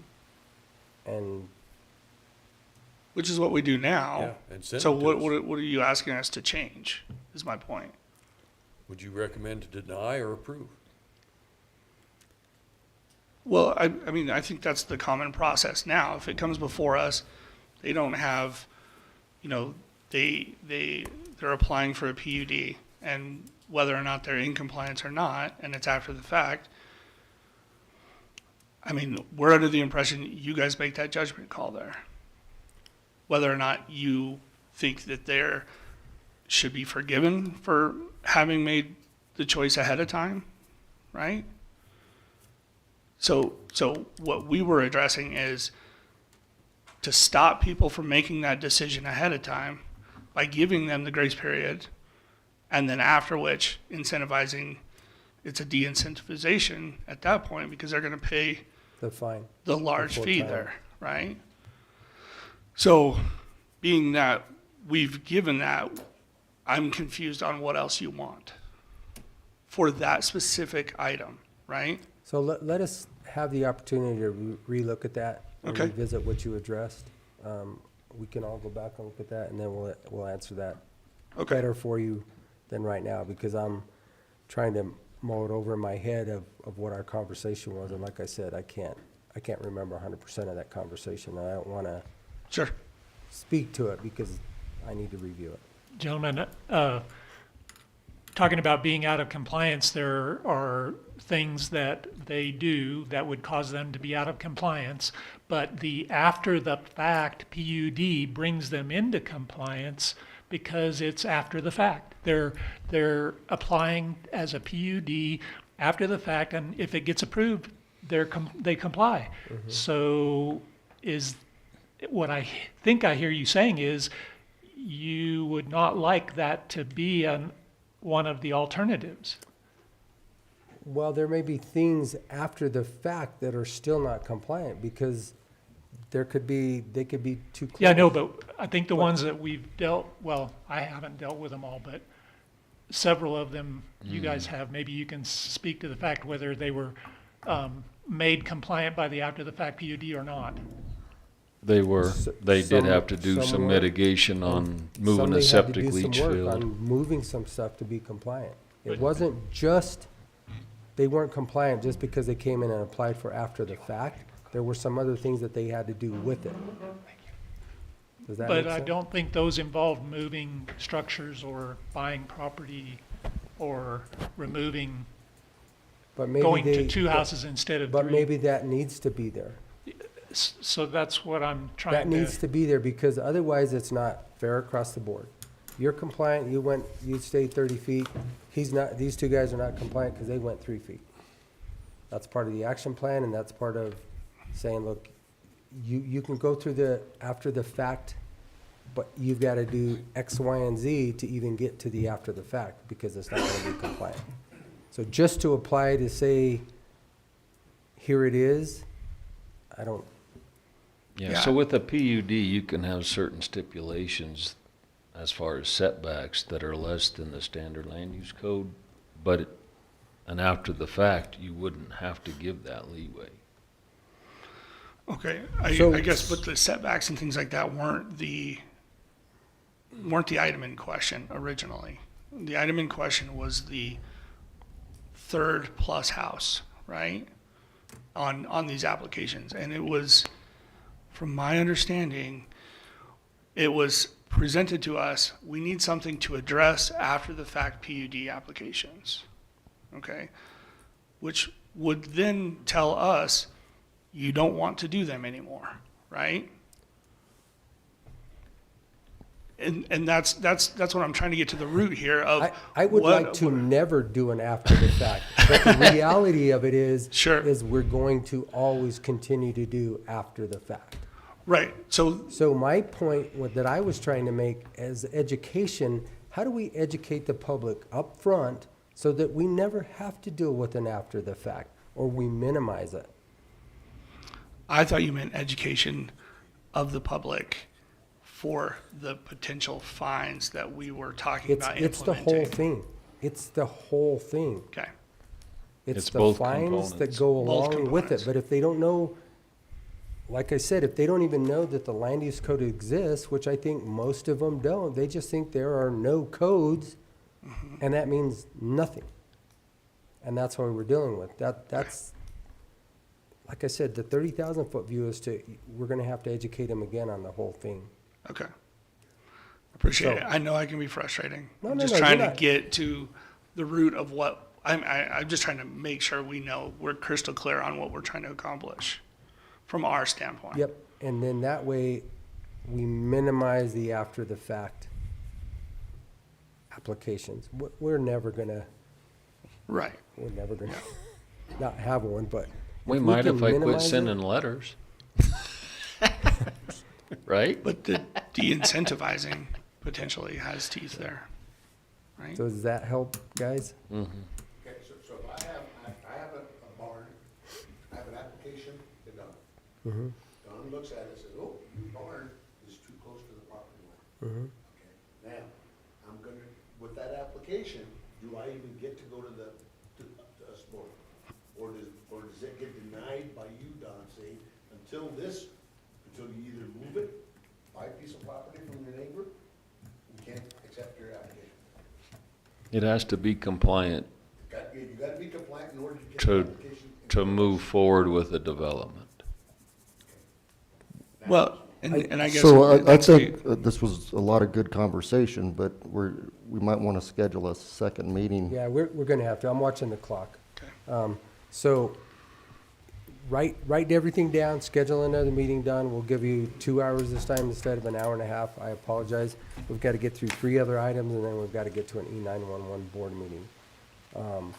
But again, I appreciate the dialogue, guys, and we're here every Monday. Get to Don, get it to Travis. You can get on our agenda anytime, and you can get to us, 2 of you, one-on-one, individually, and that's fine. But if it's all of us, it's a board meeting. Sounds good. Thank you, Okay. gentlemen. All right, thanks. Thank you all very much. Thank you. Thank you. All right, Jessica,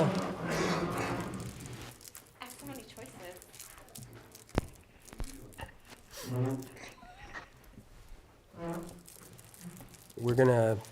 I think you're gonna be pretty quick and easy, and then we'll start our E91 board shortly after that. So we're gonna talk about Economic Development Organizational Action Grant, Miss Jessica. Yes, sir. And this is just a real easy ask. We were actually awarded this grant, which is super exciting. We plan to do some marketing and some develop a community prospectus with the other municipalities as well as the chambers to really market to industry and to recruit business to the community. So we'll be able to hopefully have some postcards, a nice little booklet, maybe a website, just overall some marketing material that we can take to site selectors and to other industry partners, as well as provide some resources to local businesses as well. So it should be a pretty cool project, and there's no match. It's just a straight out grant. So I'm just needing approval for you guys to allow me to accept this grant. I think it's just Commissioner Candelaria. We just need one signature on the document that I sent to you. Right. And then I will be out of town tomorrow, so if you could just make sure that Robert receives that, he'll be able to get it off to whoever needs to have it. I believe it's the Economic Development Council Okay. is who needs to have that. Questions, commissioners? No. Ian? No, there's no issues with this. Okay. Okay. All right. Perfect. Thank you. The second thing that's on the agenda that I'm here for is we were able to partner with LOR Foundation to receive some funding. Nikki said that they should have that document for signature sent out to you guys by the end of the day today too. So Ian and Commissioner Candelaria, you can look that over too. But that is just for the award for funding, so we can purchase that covered tent as well as some picnic tables to just make the flea market just a little bit more family friendly and provide that shade and areas for people to sit and gather. So we thank the LOR Foundation for that because it's going to be a great asset for the fairgrounds to be used for everything. And I have not received that yet, Okay, so make sure you get with her to make sure that I receive it. I And definitely will. She just sent Ian us gets it text also? and said it should be on its way. Okay, So all right. that's all I have. Any Questions? questions about that one? No. All right, guys. Okay. Have a good day. All right, thank you. James, is he here? He just started to come in the door and then he turned around and went back.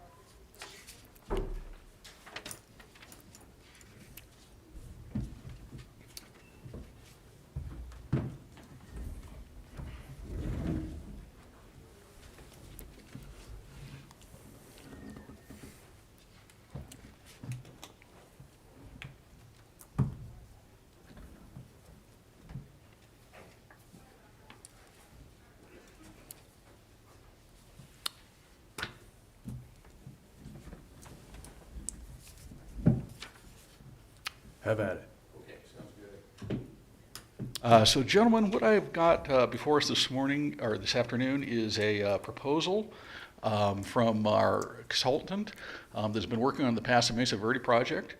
What we've got is a notice to proceed on segment A. We've got the money lined up for that. That's through the MMOF fund. And what we're looking at is really trying to probably suggest splitting this project up into 2 phases.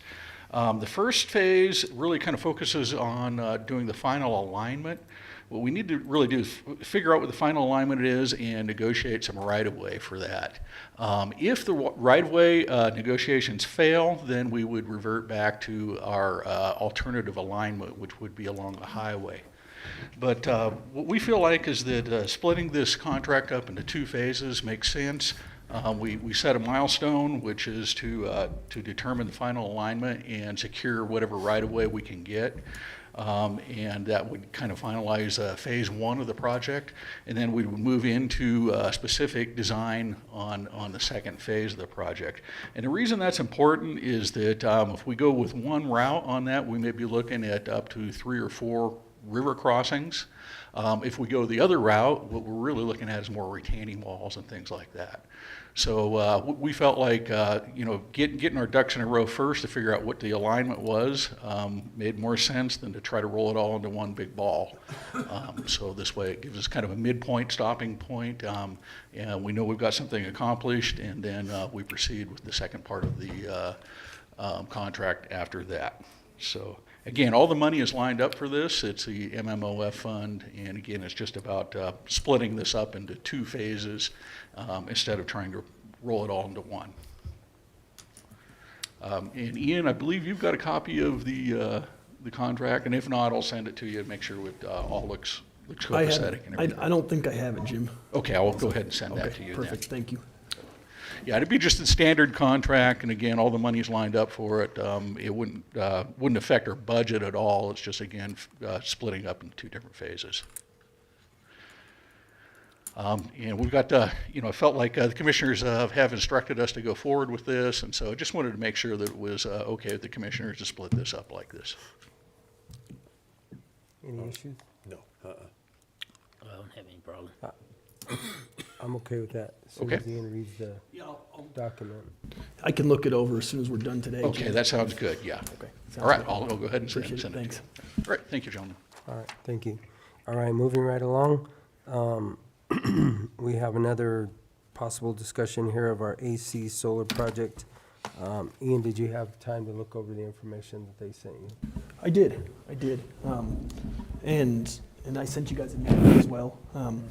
So what we've got here is we've got the solar company came in, presented to us, gave us a little bit of background about the project. One of the things that's going to be required for them to start operations is going to be a high impact permit from the county and a special use permit down on any sort of county property. My big concern with what they wanted to do was they wanted us to sign an option to lease agreement. I think that if we sign that option to lease agreement, you guys as a quasi-judicial body are in essence putting all of those future permits at risk for that company. I think that I think you automatically put yourselves in a position where you've got a financial stake in the whole deal. And then when the high impact permits come, all of a sudden there's going to be a conflict of interest there. Now, if you guys, I kind of laid out several different options in the email. This is something that has come before some other counties, and like in El Paso County, they did sign an option to lease agreement. It wasn't challenged, and so it got through. My recommendation to you guys would be, listen, this solar company's got to play by the rules that everybody else plays by. If they want to go forward with a permit, they can apply for that permit. They can try to get that permit. Now, I understand there's going to be some risk involved for them, but ultimately, at the same time, we're protecting them, because what we're doing is we're preventing some kind of future challenge to their high impact permit that says, hey, you guys were biased as a quasi-judicial body, and then all of a sudden their permit gets overturned. there were some, I did put this out on the county attorney listserv just to get some opinions of some other counties. There were some ideas out there. One of them was to just delegate signing authority to the lease, for the lease agreement to, or the option to lease agreement to the county administrator. Quite frankly, I just think that's a paper workaround. I mean, to think that that's somehow gonna relieve this body of some kind of special interest, I don't believe that. Ultimately, you know, So in Mr. other Anderson works words, for you guys. To move forward is all we have to do is tell them just to start the process and that they're using it on our property, Yeah. period. We don't have to sign that agreement. And I don't think we can't make any promises to No. them at all. If they want to start the process, they can start the process and start moving forward. And if they get their permit, then they can come to us after that permit's issued and we can sign a lease agreement. I think that's the safest way to do it. It's not the only way to do it, but it's the safest way for you guys and it's the safest way for that company. Okay. Because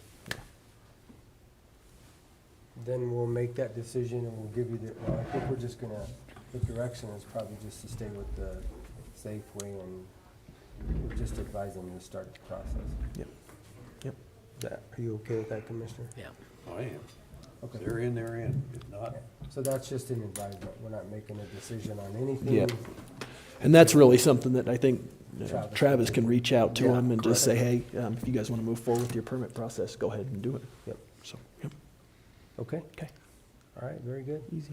Do you guys want a 2-minute break or just jump right into it? I need 2 minutes because I got to close out of this workshop and open up a new session. Okay, well then, this workshop of May 1st, 2023 is adjourned.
It is a little bit past our time, and we will have an E911 board meeting. And with that, we will proceed. We have a couple of things to talk about, some equipment updates and some Nixle upgrade requests. Does that mean we're going to get a Nixle every 10 minutes now? Or is that every 5 minutes now? It's because Spratling used it all up. So, our emergency manager, are you pointing at him to go with that first? So, let's go with that, Mr. Spratling. Well, I just handed my paperwork to you guys. Do you want equipment first? No, Nixle's first on the agenda. Let's talk about Nixle. Okay. So Evan Bridge, who owns Nixle, it's all one big company. They got with me and Lori, and we had a show and tell with them on this new package. It's an upgrade. And with that upgrade, there's the packet I just sent you is the Pro. Can I borrow this? Seeing as I'm going to explain some of it. But it's Evan Bridge Mass Notification Pro, and the core platform access is there in front of you, and it has numerous items that we can do instead of what we've been doing, the key features, and then of course let's see if I can find the other page here. It has a lot to do with the core platform now. It's a lot better. It's voice over IP. It has all this information that we need. Basically, for emergency notifications, it allows me to go in or dispatch, Lori, the sheriff, Wanda, those that have administrative rights. They're going to take everything we've done in Nixle and just basically put it in this other format. The format allows us, which I can do now on my mobile phone, but to be able to send out, let's say, an iPause, which is a federal system. It's easier to draw, it's faster. I can then notify in that notification, the emails, the text, and I can actually do everything in one to send it instead of sending an iPause and then having to send out a Nixle behind it and then having to send out information to the sheriff or dispatch or whoever's in that immediate area. And it allows us to actually do everything in one platform. It looks great. We sat and asked them a whole bunch of questions, and I'm very impressed with this. The service is still good. I haven't had a problem with Evan Bridge / Nixle, giving them calls, etc., trying to get customer service. To begin it, they take what we've spent already. I'll give you some round figures, but $6,065 we spent on Nixle per year. This minus that funding that they're going to put into this program, they're just going to roll it over. They want $2,700. Yeah, $2,700 additional.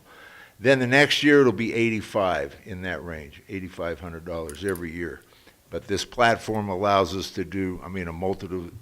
It also allows dispatch. They can send out a Nixle that has, it allows the receivers to send back a message saying yes or no. It collects it if they need to have emergency calls for dispatch. If I need my web BOCC people, staff, and instead of just sending out a Nixle and say, hey, call this number, it's a pool, and they can pull in there, and I can say, hey, click on this and tell me if you can make it or not. And it'll automatically pop up in a pool, real time. It allows us to map GIS platforms that we have into this system. It's the whole list. It is amazing. But the Nixle system we have is starting to get antiquated, and it is a good upgrade. And it allows us to use our cell phones on the entire upgrade. Where if I'm trying to draw a polygon or try to work an area on my cell phone, I collect way too much stuff. Where this new platform allows me to draw it better on the cell phone instead of trying to go get my laptop and hook it up, etc. It also gives us all the mapping of all the residents in the area and who has the valid information, upgrades to the Nixle wire. So I don't know, there's a whole bunch more. But One thing about it is, when we first started using Nixle, we wanted to be able to call people with landlines as well.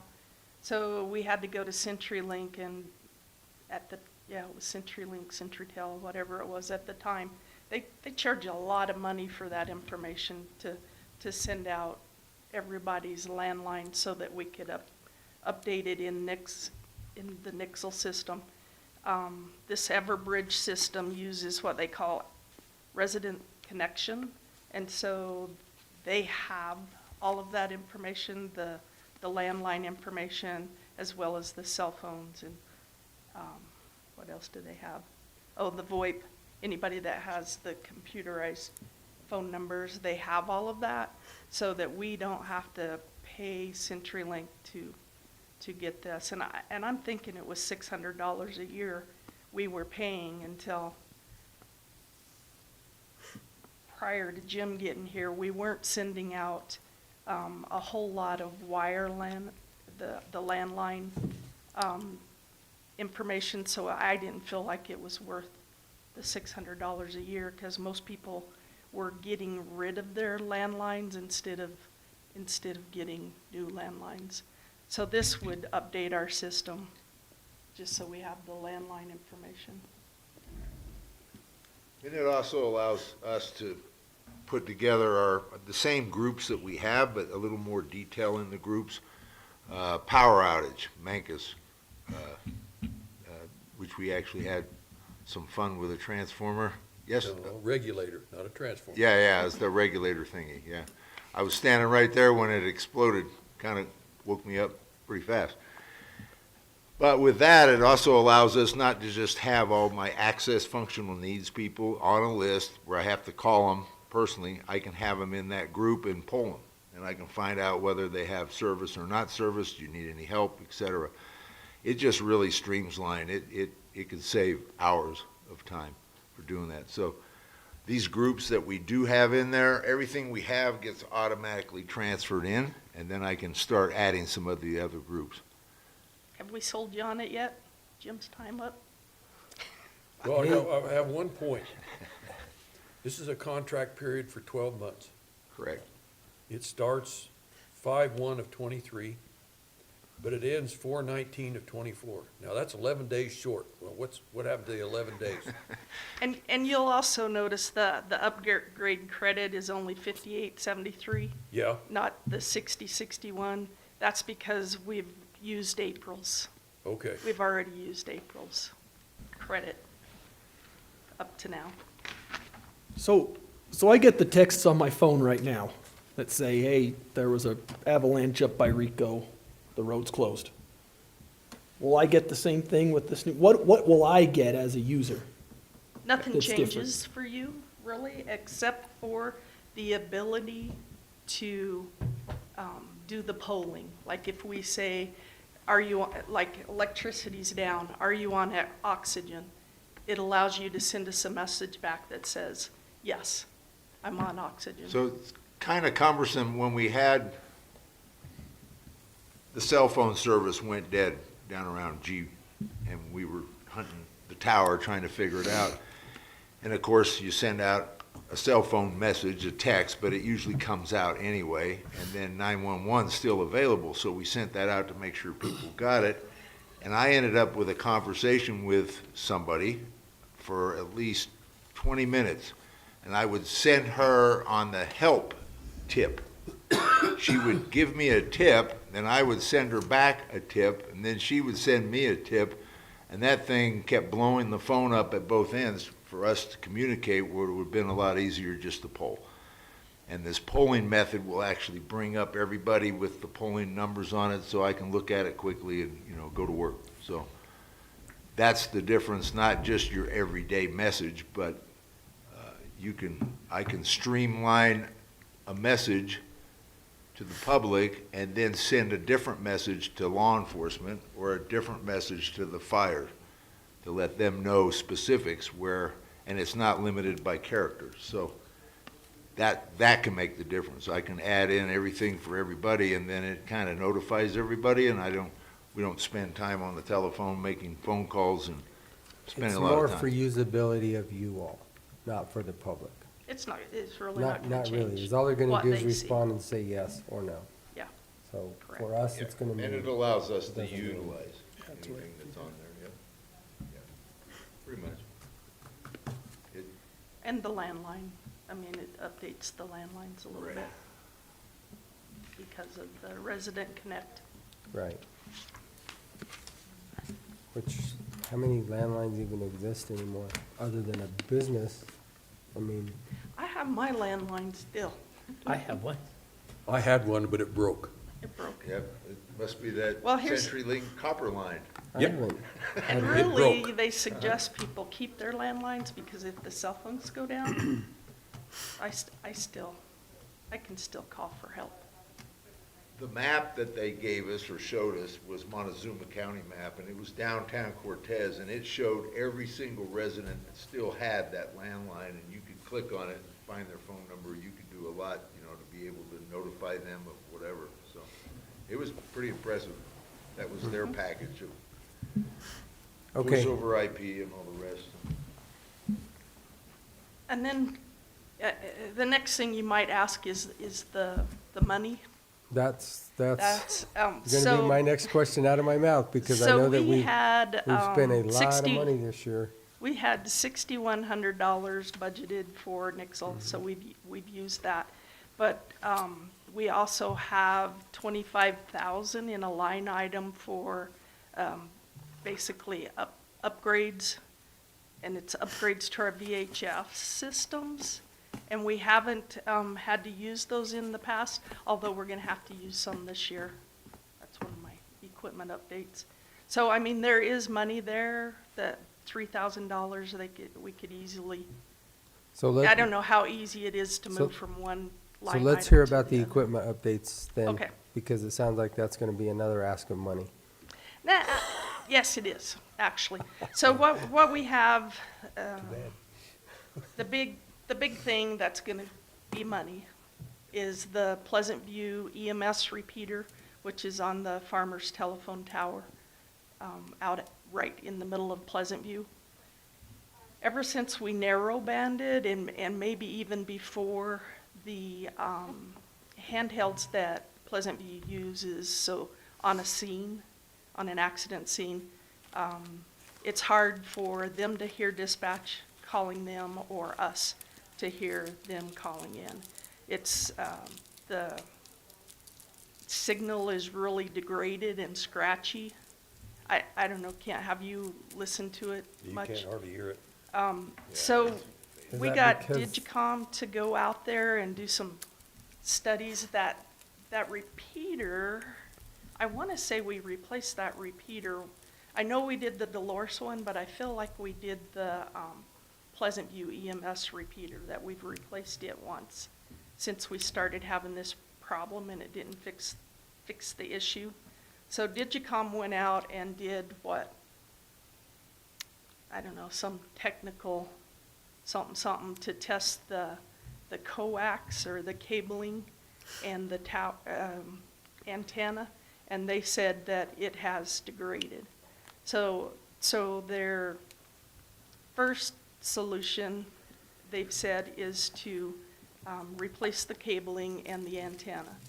Now, in my mind, I can't think that would be a lot of money. But Anytime they you're talking this stuff, it's a lot of money. They couldn't give me a quote, and then when I talked to them, they haven't given me a quote yet. I shouldn't say they couldn't give me one. They haven't given me a quote yet, but they also said today when I talked to them that they would like to go out and do a few more tests before they decide, yeah, that's what needs to happen, is the cable and the antenna. And I guess wind could knock off parts and pieces of the antenna. I think they're pretty much just a straight up antenna, but I'm not 100% sure. Lightning tends to degrade them too. So there's all of that. So they are gonna do some more tests before they give me a quote on that. But that is gonna come sometime, hopefully sometime this summer, that they can at least get us a quote on what they think So it's we gonna don't cost. have a decision to make on that today. You because really we don't, even- it's just, Who owns that repeater? it was the EMS council, they signed both the, they both signed both of those repeaters, the Menifee EMS and the Pleasant View, over to the city, I guess, to the group, so that, because they didn't want to have, I mean, they couldn't afford, quite frankly, to keep them upgraded. And so the license is through the city right now for both those repeaters, the Menifee one and the Pleasant View EMS one. So that's just one thing that's gonna cost money. And then the rest of the equipment updates that I kind of wanted to give you, I think we discussed this back at the last time I was before you, and you requested we keep you up to date quarterly. So the things we currently have going on, and maybe Ian and Travis can help out with this. We have the radio contract for maintenance, the maintenance contract that we've had since December. And Ian turned it down, first of all, because it's made out to Montezuma County, and we want that under the Montezuma County E911 Authority Board. Well, so then we sent that back to Motorola, and they said, well, send us a tax exempt number. And we find out after all these years, the Authority Board has never had a separate tax exempt number. So I'm guessing that back in March or sometime Travis sent in for that, and for some reason we haven't got it yet. So, we applied for the tax exempt number. And obviously with the IRS, it takes a lot of different paperwork. Well, we get information back that we actually have to fax it. So we filled out all the information and it's been faxed. So now we're in waiting mode with the IRS to send us our tax ID number. Okay. So the contract, and then we were supposed to pay them whatever that amount was. Do you remember what the amount was on the contract? So currently our brand new radio system may have maintenance or it may not, because we haven't been able to get this maintenance contract back to them. So far I haven't heard, I mean, I keep telling them what the issues are, and they haven't come back and said, oh, well, as of today, you don't have any support. So that's kind of a big thing. It is for me anyway. The next update on equipment is the recorder, and this is the new recorder. It should be installed. They've got it on the list for May 30th through June 2nd, I think. No, June 1st.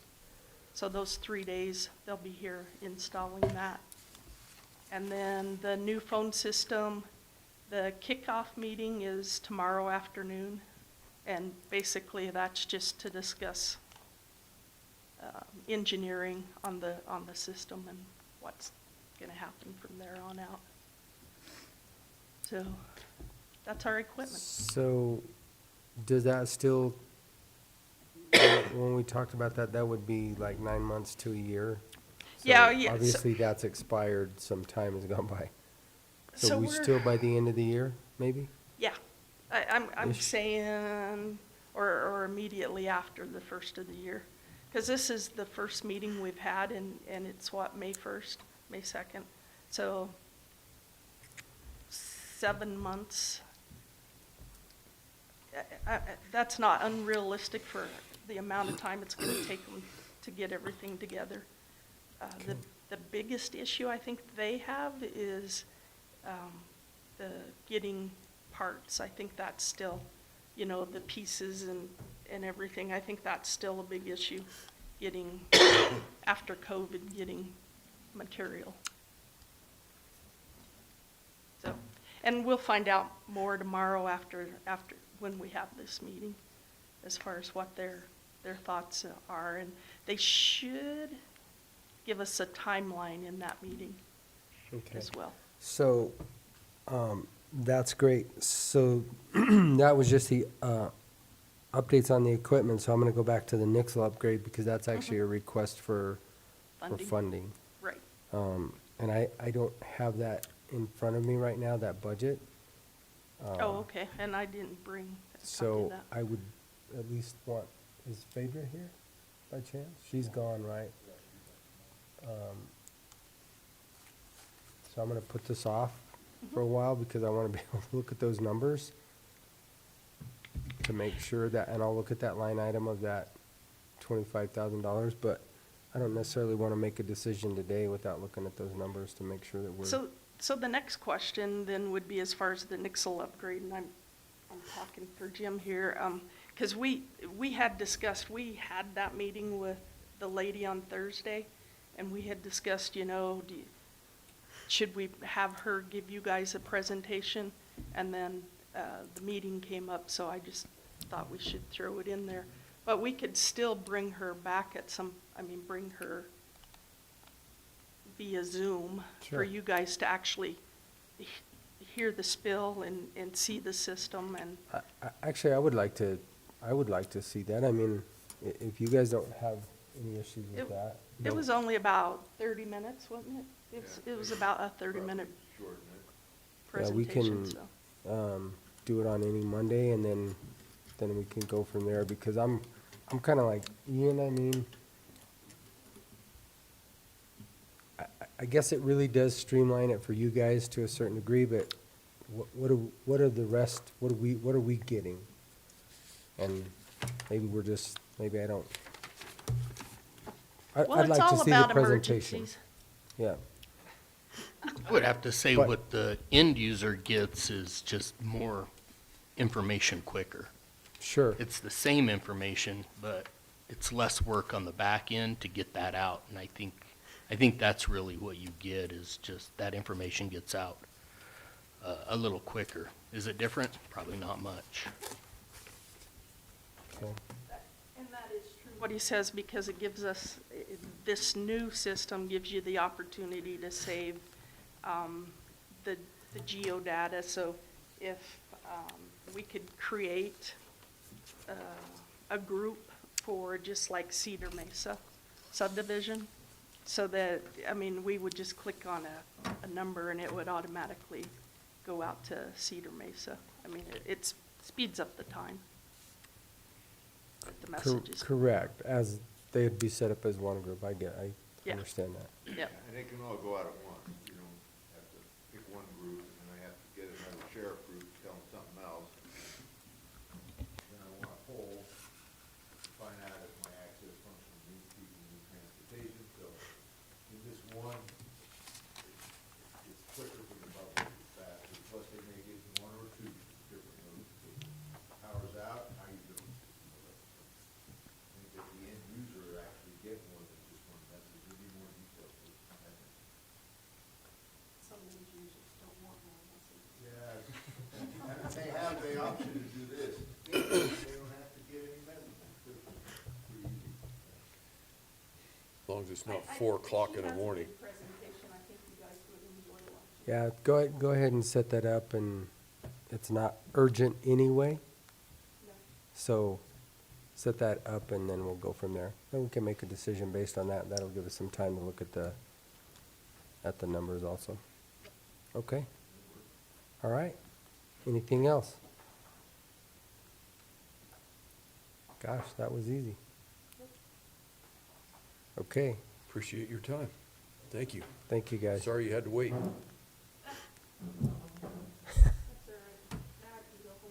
All right. See you guys. Why? Because this is a board meeting. Oh, motion to adjourn. Second. Okay, it's been moved and seconded to adjourn the E911 board meeting. All those in favor? Aye. Aye. Aye.